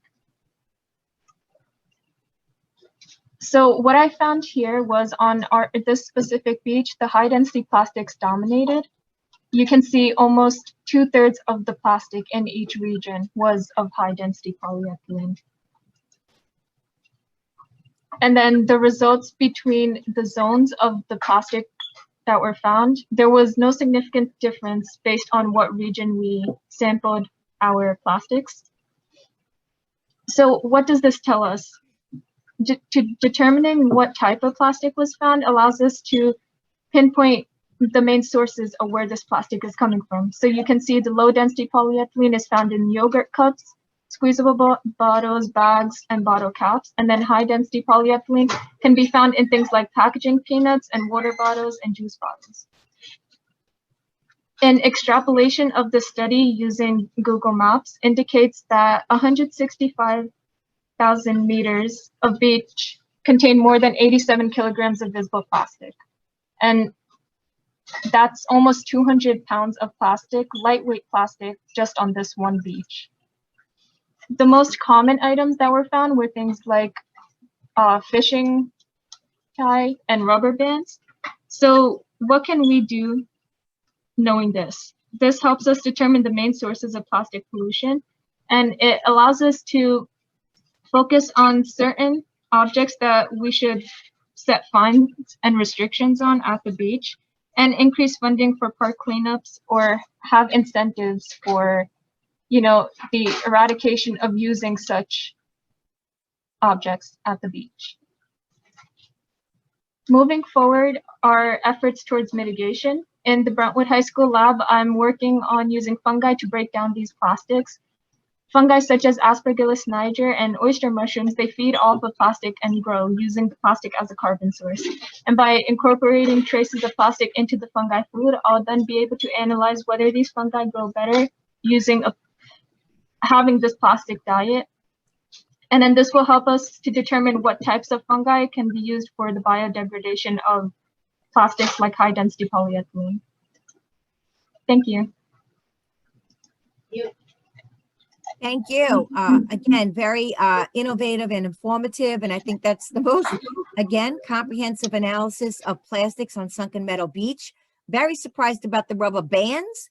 It's an unusual item. I think maybe we can find if there's a particular source of that could coming be from the bait beds. So the people are coming to Sunken Meadow to go fishing, and what we found is when we look at the bags, they're bait bags.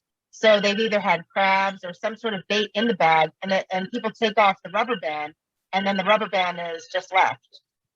That's so preventable. Thank you. I didn't know that. So that was great. Okay, last in this category, but again, not least, we have the Rocky Point with another public service announcement on plastic pollution. Kimberly?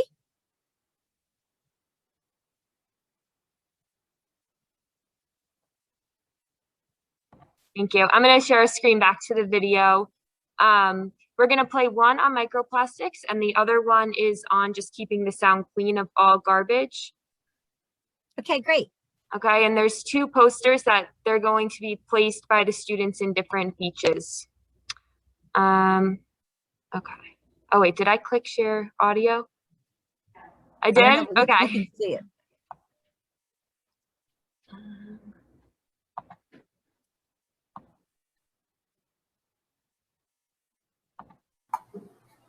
Keeping the sound clean. The Long Island Sound is home to lots of wildlife, including over 120 species of fish. The trash in the ocean can choke or poison wildlife. You need to dispose of trash properly. Do not dump substances down storm drains, and organize a local beach cleanup to prevent the trash from flooding the sound. Boaters can have a serious effect on the sound. You should keep all trash on board while boating. Know how much fuel your tanks hold. Don't top off. Oil is extremely harmful to marine animals. Fishing is one of the most significant causes of declines in ocean wildlife populations. Handle fish with moist hands to prevent their layer of slime. Use a dehooker to unhook fish quickly, and obey fishery regulations. Currently, 16% of the world's protein comes from fish and other marine organisms. Losing the ocean as a food source would cause worldwide suffering.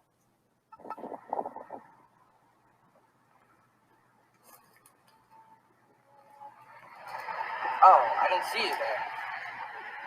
I'm just walking around the beach today, cleaning up what we have to. Every year, trash is thrown onto the Long Island Sound, and these waters will be polluted every single day. And, we're just kind of out here having to pick up the trash, keep the waters clean.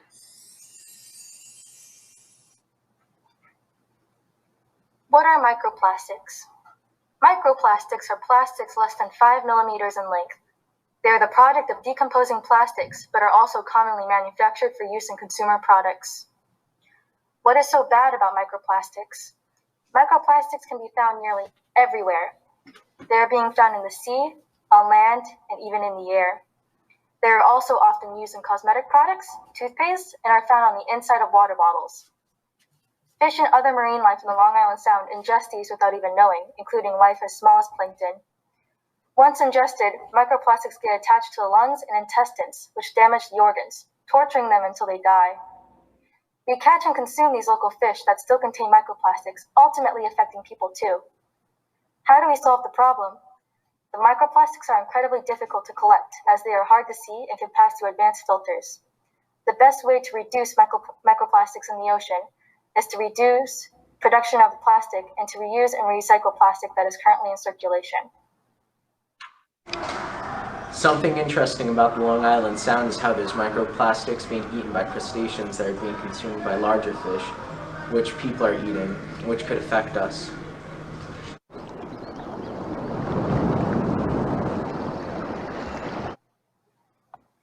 Sorry about that. How do I unshare this? Oh, thank you.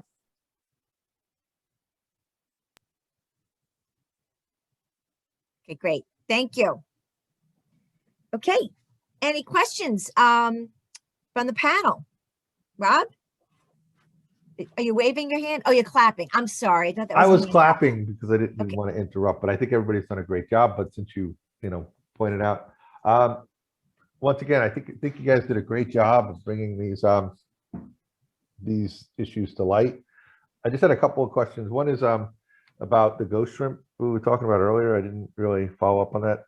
When we look at the size of the particle, is that the same size as the food that the animal's eating, or different? I was having a little bit of an issue with that. And I think then the other part was for Brentwood, talking about the density of plastics and looking at, that was in freshwater, or was it in saltwater?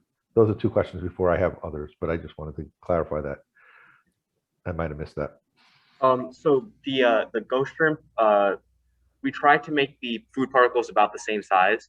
The video didn't really show that too well, but it seemed like the plastic was a little too big for it to break down. So I think my goal is kind of to get smaller pieces of plastic so that it's possible. Yeah. Thank you. Thank you. And Northport, I think, was it? didn't you ask a question about the Northport Harbor? No, I think I asked a question about the plastic and the density. Was it tested? That was Brentwood. That was Brentwood, That I was thought. Brentwood.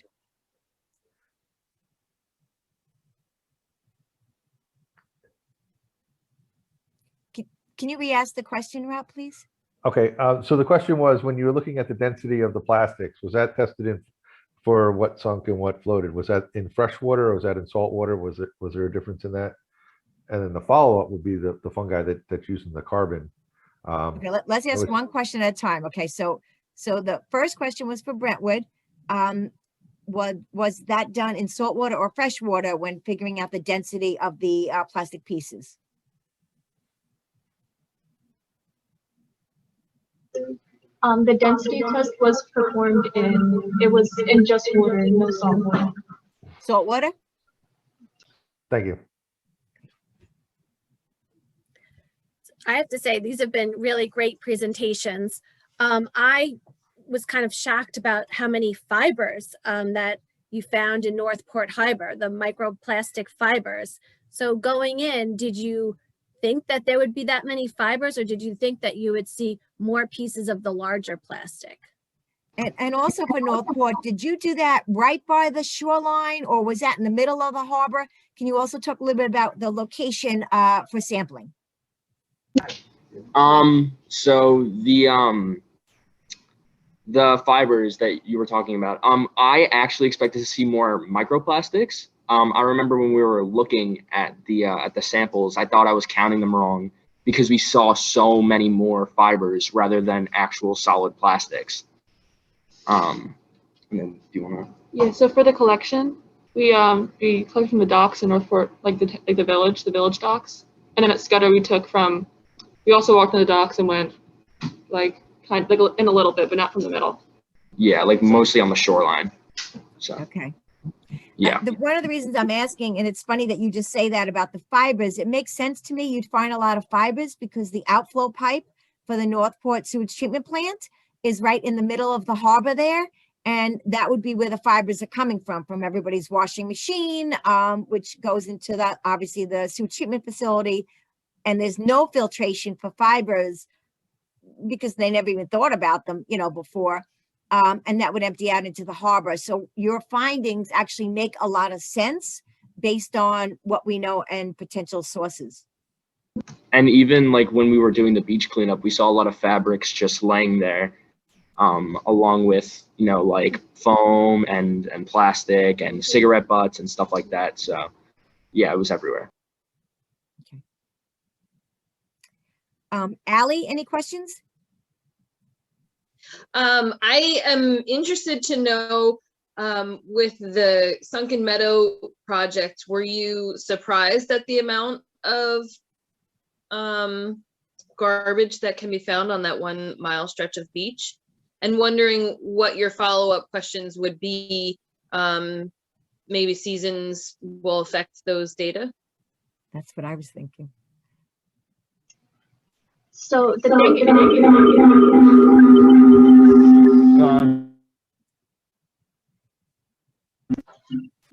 Okay. So plastic is a very lightweight material. So finding that 200 pounds of this plastic was on this small portion on this one beach was really, it was shocking. So that really shows that there's need for greater legislation and more park cleanups, because most of the plastic we found were not large pieces of plastic. They were pretty small. There were a lot of microplastics, and just finding 200 pounds of it, that's really shocking. And Rob, did you have a question about fungi? Not fun guy, but fungi. Well, I was really interested in the when you're looking at the fungi using the plastic as a food source and looking to get the carbon from it. I was just kind of interested in how we can, and this might be just, what are your thoughts about how that would be moving forward? Because it seems like the connection that I'm having with all this is that looking at all those particles that we have there and talking about it and talking about, okay, well, if it's out there and it's going to be able to be taken up, what happens down the road? It's still going into our food chain. So can you just explain a little bit more about that? About where you think that might be able to be, where we can try to take that to talk about it. I guess what I'm trying to put out there as how Adrian can make that important, I should say. Maybe not. I thought it was a great part of the presentation. It was pretty fascinating to think that they're eating that as a carbon source. No, I agree. Oh, Brentwood lost audio. Okay, Yeah. well, Brentwood lost audio, so. Can you guys hear us? We can hear you right now.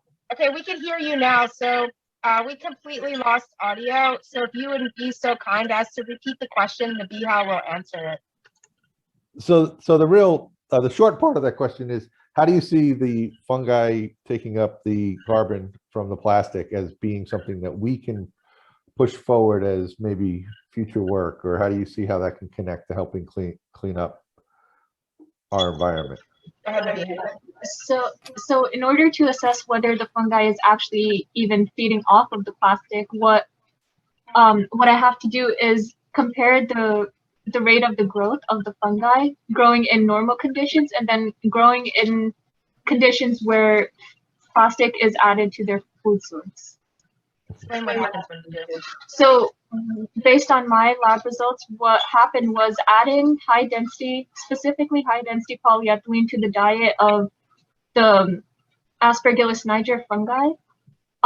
It actually ended up increasing the rate of growth of the fungi. So that shows that with that added plastic, it has a greater carbon source that it can feed off of and grow. Explain how you did it. So what I did was I used plastic bottle caps. And what I did is I sanded down those bottle caps into a fine powder, and then I added it into my agar cultures.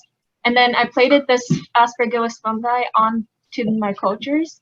And then over the period of about 5 days, I recorded the growth every day.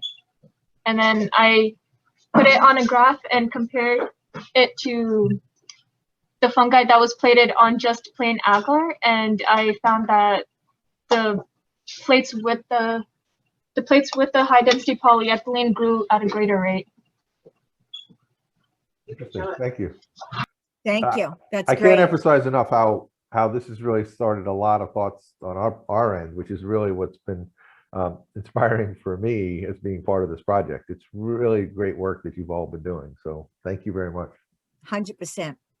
Okay, our last group, very excited to hear about the marine life in Long Island Sound, a very important part of the ecosystem.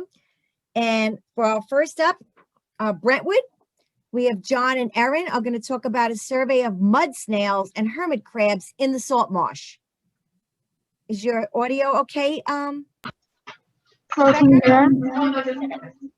We can hear you. There's a lot of feedback. Test it again. Yes, window, or you could do the entire screen. Okay, can you guys see it? That's perfect, yes.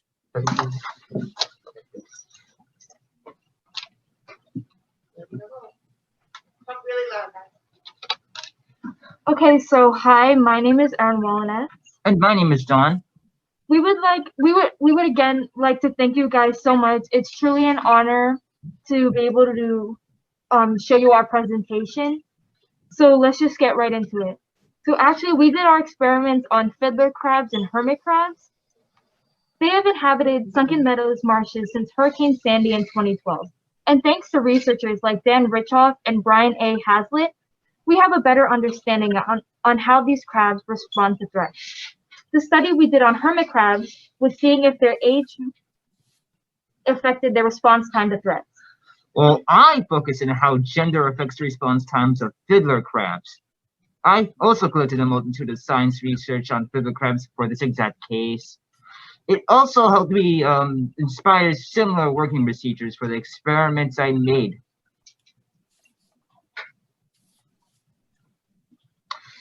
Okay, Sunken Meadow wasn't always a saltwater marsh. It was dammed in the early 1950s to build the brand new Sunken Meadow State Park. After they realized that it not only harmed the marsh, but also the life in it, they wanted to take the dam down in the early 2000s, but Sandy decided a different fate, and so life flourished again. The long-clawed hermit crab, or the Pagurus, is an omnivore that lives alongside the mud snail. The hermit crabs in Sunken Meadows marshes actually get most of their shells from the mud snail. They react to visual cues to quickly go into their shells, so they are protected from predators that are trying to eat them or any other dangers of the marsh. Fiddler crabs, on the other hand, are dendrovores that feed off the detritus in the salt marsh. That's plant matter. Ours is Uca pugnans. They react to little yet important visual cues to hide from predators or investigate if needed. Male fiddler crabs have large fiddle-like claws. They'll wave and grab if provoked or challenged. Females, on the other hand, are weaker and don't have such claws. For our experiment, we wondered if the reaction times, or how long they stayed in their holes, had anything to do with the females being weaker or slower. We collected over 100 hermit crabs from Sunken Meadows marshes. Then we identified what type of shell they had. Most of the shells were Ilianassa obsoleta.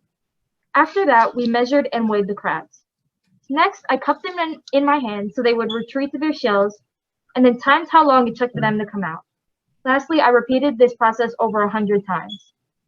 Not so impressively, I collected 20 crabs from a saltwater colony and a fresh culvert. They're each gendered and placed into holes, of course. We timed them for how long it will take for them to come out of their holes immediately. The reason why we picked freshwater culverts is that we wanted to see how a saltwater environment and a freshwater environment affect how the crabs behave, and of course, how it affects their response times. After completing the experiment, I found that the first trial resulted in an average of 10.2 seconds for the crabs to come out of their shells, and for the second trial, it was an average of 3.2 seconds. This lines up with my original hypothesis, which was that younger hermit crabs come out of their shells faster than the older ones. Colony females have a 24.22 second larger hiding duration than males. Males in general have an 82 point hiding duration seconds. These are only for the colonies. And for the culverts, they are way smaller, differ by 5.17 seconds for males. Females, however, are underrepresented. Both of these support my original hypothesis that culverts negatively affect crab times, and females stay longer in the holes to be more protective of themselves. As I stated previously, our results show that the older and more experienced crabs take longer to come out of their shells than the more naive or even friendlier younger crabs. Some of the smaller crabs stayed longer in their shells, but this could have just been an older crab who has not found a bigger shell yet. Our hypothesis seems to work with the colony crabs, as said, but surprisingly not the culvert crabs. Fiddler crabs in the freshwater culvert were faster than the colony crabs and had opposite relationships with the genders than the other crabs. We think that the saltwater crabs do not enjoy being in the freshwater environment and want to stay out of it more. And if I were to redo this experiment, I would make sure to get enough females for each test. Thank you. That was our presentation. Thank you so much. That's so interesting. Thank you. Next, we have the impact of fishing in Northport Harbor. not surprisingly by the Northport High School.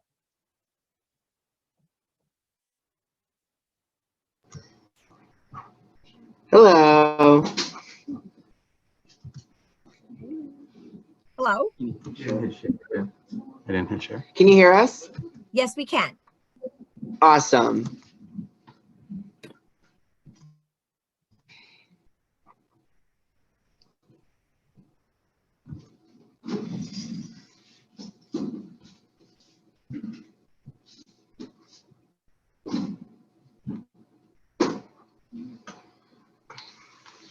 Alrighty, can you see everything and hear us good?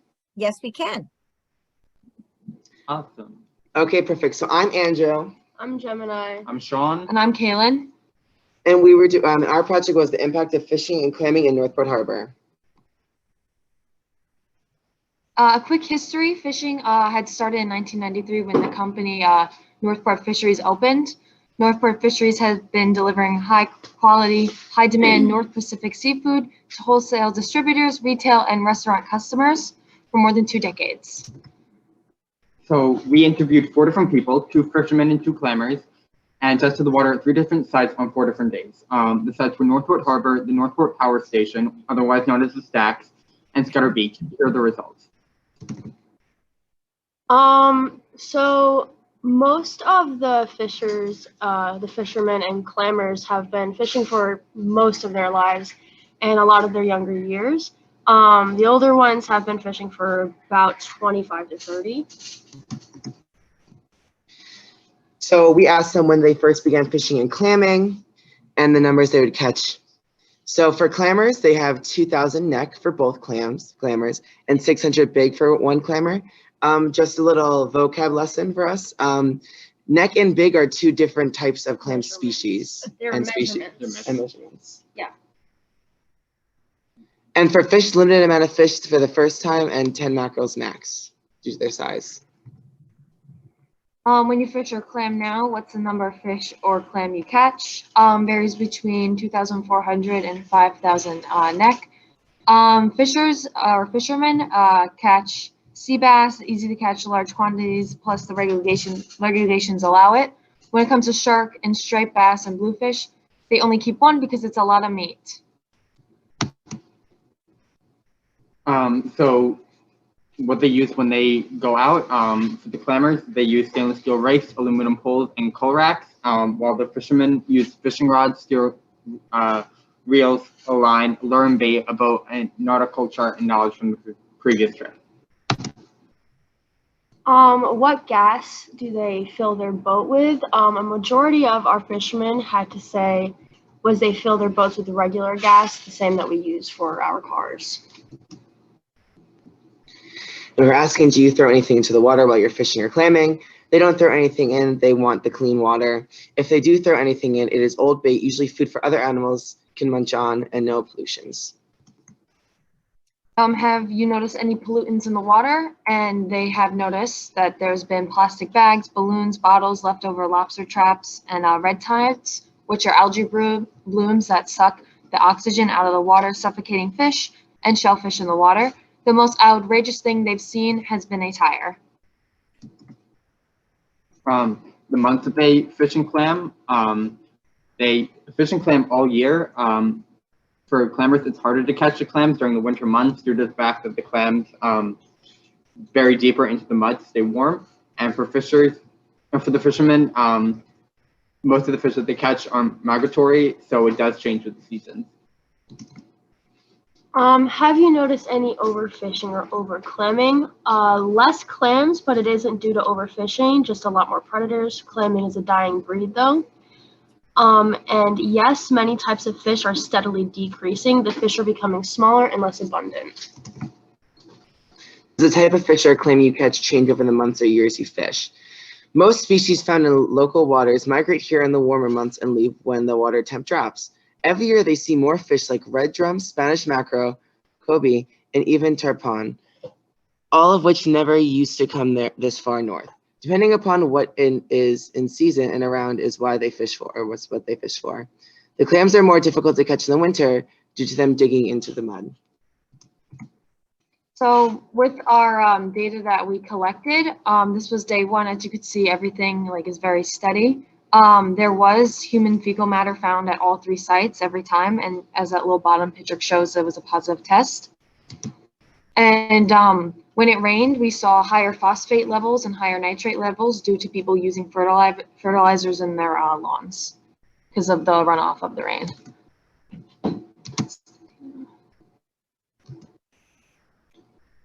So, conclusion from the information that we've received, fishermen have said that there had been a decline in certain types of fish, including fluke and striped bass, due to new invasive predators, rather than the water not being suitable for the fish and clams to live in. But there are still reports of litter and trash and other pollutants among the water, most likely caused by fishermen and people sailing their boats. Looking through all of our data, it seems that after rain, most of the tests had a higher variation of pH, phosphate, and nitrate. The water we tested then, when there was no rain, was more consistent. Our action plan, we can start helping by figuring out where these invasive predators are coming from and a way to stop or regulate them. We should create signs that promote the amount of fish you can catch in season depending on the population of the fish, and making more public announcement on how to keep the harbor clean and making higher fines for littering. With that, we should put the regulations the harbor already has existing in more visible signs and areas so people can see them. Thank you. Thank you very much. That was great. Just another quick thing, though, about the fishermen and their comments about invasive species, but another very significant reason for invasive species is water temperature changes and alterations in Long Island Sound due to climate change, which makes it more hospitable to some of these species that used to be found down south that are now migrating in more northern estuarine systems. So, okay. And last in this category, unfortunately, one student is now stuck in an AP exam. So we're going to skip over that one. And we're going to bring us to the last presentation of the morning, which is Rocky Point and another PSA. So Rocky Point, you're on. All right, just one moment. Okay, we'll wait here for you. I just want to make a quick comment that those gas prices looked amazing. I know. $2.39, that's awesome. Must have been a few months ago. Yeah. Yeah, really. What is cold stunning? Cold stunning is similar to hypothermia when cold-blooded sea turtles are exposed to temperatures below 50 degrees Fahrenheit. With recent drops in weather and water temperature, many communities on our coasts are experiencing hundreds of sea turtles, many of them dead, washing ashore. This phenomenon, known as cold stunning, refers to the changes sea turtles experience when they are exposed to cold water for an extended period of time. Why is cold stunning so bad? Cold stunning is the #1 reason for turtles getting stranded in New York. The cold stunning slows them down and causes them to get pushed onto shore on New York beaches. Due to climate change, when weather gets increasingly warmer, this leads to turtles staying out longer. When there is a sudden drop in water temperature, that's when cold stunning can happen. How to help cold stunned turtles. With the help of many groups, cold stunned sea turtles can be transported to a rehab facility, placed in a dry tub, and evaluated for any other existing health concerns. They will be warmed up slowly, and when appropriate, placed in water and closely monitored by rehab staff. Once fully recovered, the turtles are released. What to do if you find stranded marine life? Call the 24-hour hotline at 631-369-9829 and list as many details as possible. You must stay at least 50 meters or 100 feet away at all times. We were fortunate enough and very grateful to be given a grant from the Citizens Campaign for the Environment and the Atlantic Marine Conservation Society. They made this project possible. Thank you. Thank you for the grant. Thank you. Thank you.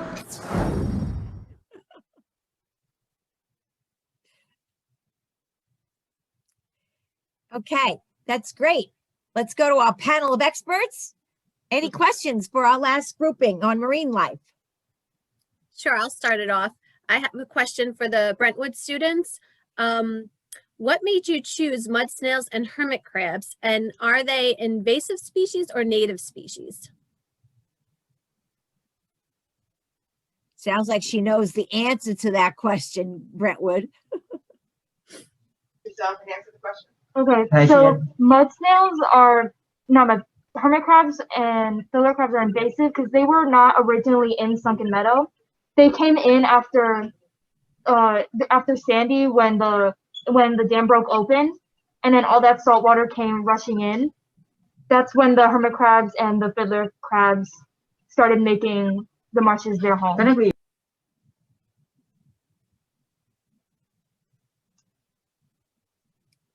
Brentwood, I'm not sure if you meant to mute yourself.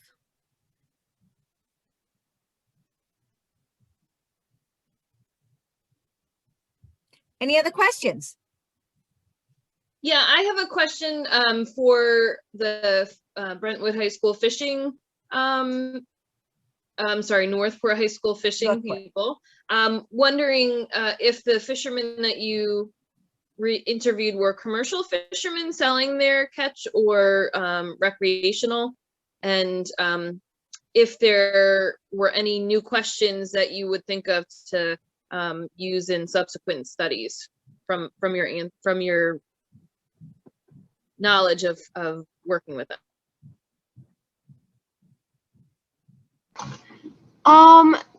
It's more of a mix. A lot of the people that we did interview are more private and sell kind of independently to markets around here. But we did have one senior from our high school who volunteered to, or who agreed to be interviewed, and one professional one. So it really didn't have one group outshining the other. Yes. And did you guys think of any new questions to ask them based on their answers to your interviews? I would say like what types of tools that they're using and putting in the water, because I know there are a lot of biodegradable options that fishermen have at like their will to use, and let's see if like what types of hooks that they use, if it's biodegradable, if it's safe for the environment, and overall if it's just and has a negative impact on our harbor. Also, what invasive species they have seen up here, especially as climate change continues and the weather continues to warm. That sounds great. Yeah, these individuals are a great wealth of knowledge because they are on the water a lot more than most scientists are. So they're a great resource to use. Great job. So this is Robin. A comment is, I think you guys did a great job at getting this information out and shedding light on a lot of these issues. Once again, I'm always impressed by what I'm seeing here. Thinking about from the PSA backwards, where you looked at cold stunning, and then there was talk from other groups about monitoring storm drains, as well as doing more beach cleanups and doing beach monitoring. How, as groups, do we take this to the next level to get that to happen, to get more people out there doing beach monitoring, reporting what we're seeing? Because I think that my comment is more people need to understand how much is out there. And just because we're all doing it in these forums here, how do we share that? And then how do we encourage the people to be out there walking the beaches, picking up the marine debris, and then if they come across a turtle or something like that, reporting that? And have you guys thought about how do we not let this be the end of the process, but the beginning of the next phase?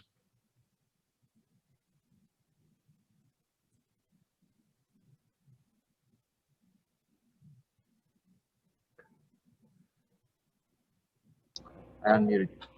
Well, we were thinking about using social media as a big help for getting the word out, as in like using our posters, obviously, posting them around.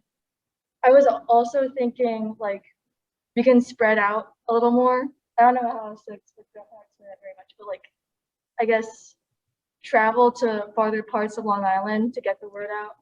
Just doing as much as we can, especially with the use of technology now. Very good. Yeah, I think that's a good, very good point. It's like, how do we use social media? How do we engage groups like ours and or Citizens Campaign, and how do we start getting everybody to understand how important this is? You know, I always leave it this is, you know, my mom always told me when I'm at a party, I should be able to clean up. And it seems like we don't do that when we're at our beaches and we're hanging out at our beaches. We don't treat them as though we're at a friend's house. And how do we just get people to treat that environment with the same type of respect? So anything we can do to help with that. I think you guys did great work. I'm very inspired. Now I'm going to have to go do a beach cleanup today. Oh boy. Yeah, you would think that in this day and age, we wouldn't have to tell people, pick up your own trash. But from all of your work, I think we know that we still have to tell people that, and it's still a message that needs to be said over and over again. And it needs to be incentivized somehow. You know, people unfortunately have some very bad habits, not all people, but some people. And we need to not only educate people to change, but incentivize them to change also. And we'll have to figure out how to do that. I realized I was so into this that I inadvertently forgot to have a break between the second and the third panel. But as a result of that, you'll have 15 minutes extra because we're done. So I really want to say again, you guys put so much thought and effort and hard work into these projects, and you did such a great job. It's really appreciated. We're going to be doing a final report on this, and we'll send, you know, several copies to your teachers. Some of you, through your teachers, we will follow up with on some of these projects to look a little bit more closely and to see, we're going to be presenting them to the Long Island Sound Study, which is an office of the United States EPA that decides what science needs to be done to aid in the restoration and protection efforts of Long Island Sound.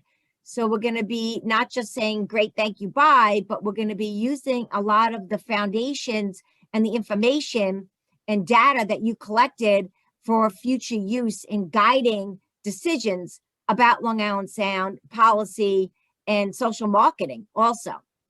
So I just want to say thank you again. You guys have been great. You've been a lot of fun to work with also. And we look forward to using your work in the future of protection for Long Island Sound. So if anybody has anything other than that, we can sign off. All right. Thank you so much, Thank you all. everybody. Great job. Thank you. Great job. Great job, everyone. Thank you.